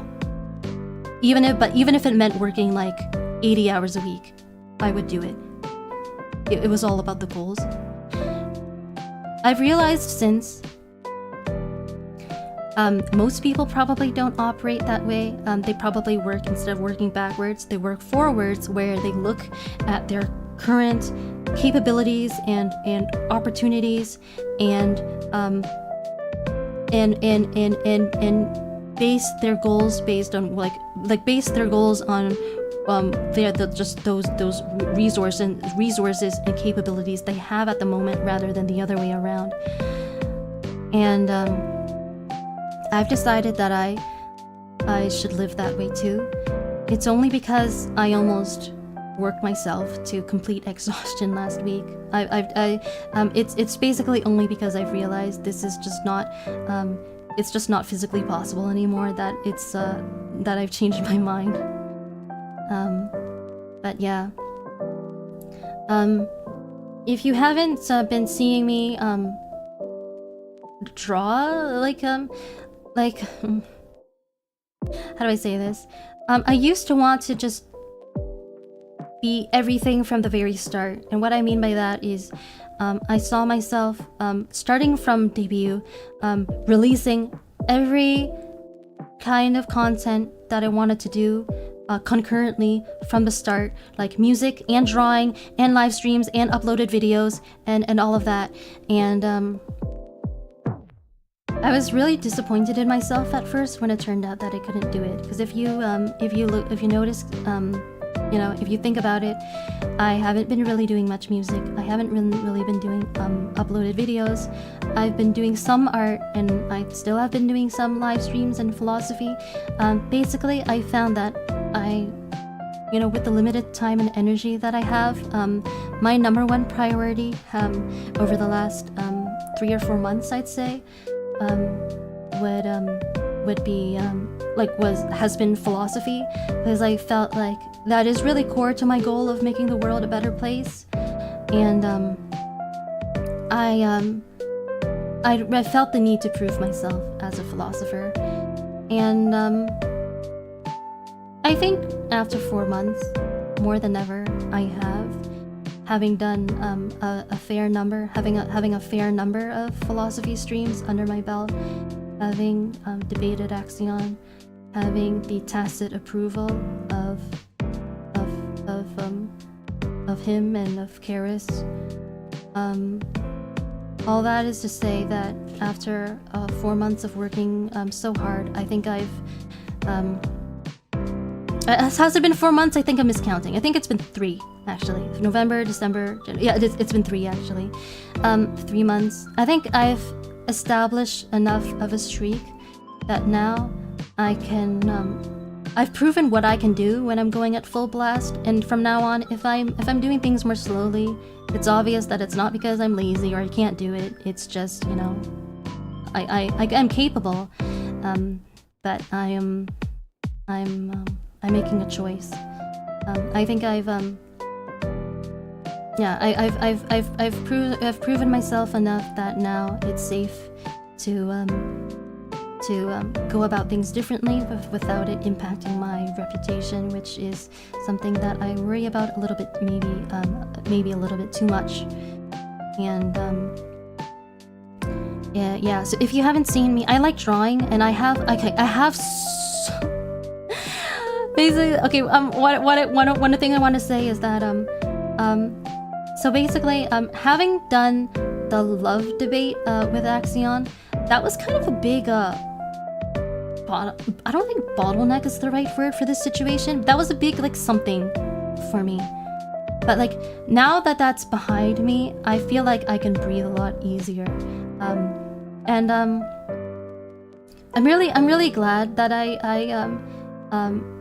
did that, went through with that, even though it was a lot of pressure. I think it was really important for me to talk about the things that I did without maybe going into too much detail about it. It was a really important experience to me that I think helped me find a lot of clarity, both about sort of the topic of love specifically, but I think just more broadly. But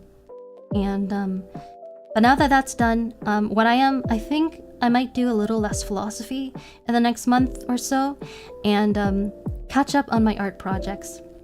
Because I haven't drawn in a while. Like you might have noticed, I haven't I used to show my art on stream every now and then, and I haven't done that in quite a while. Not since philosophy, I think, and that's because I've been so busy with philosophy. All the time and energy that I did have whenever I wasn't sick, I devoted it to philosophy as the top priority. But I think now, I have so many art projects I really want to catch up on. So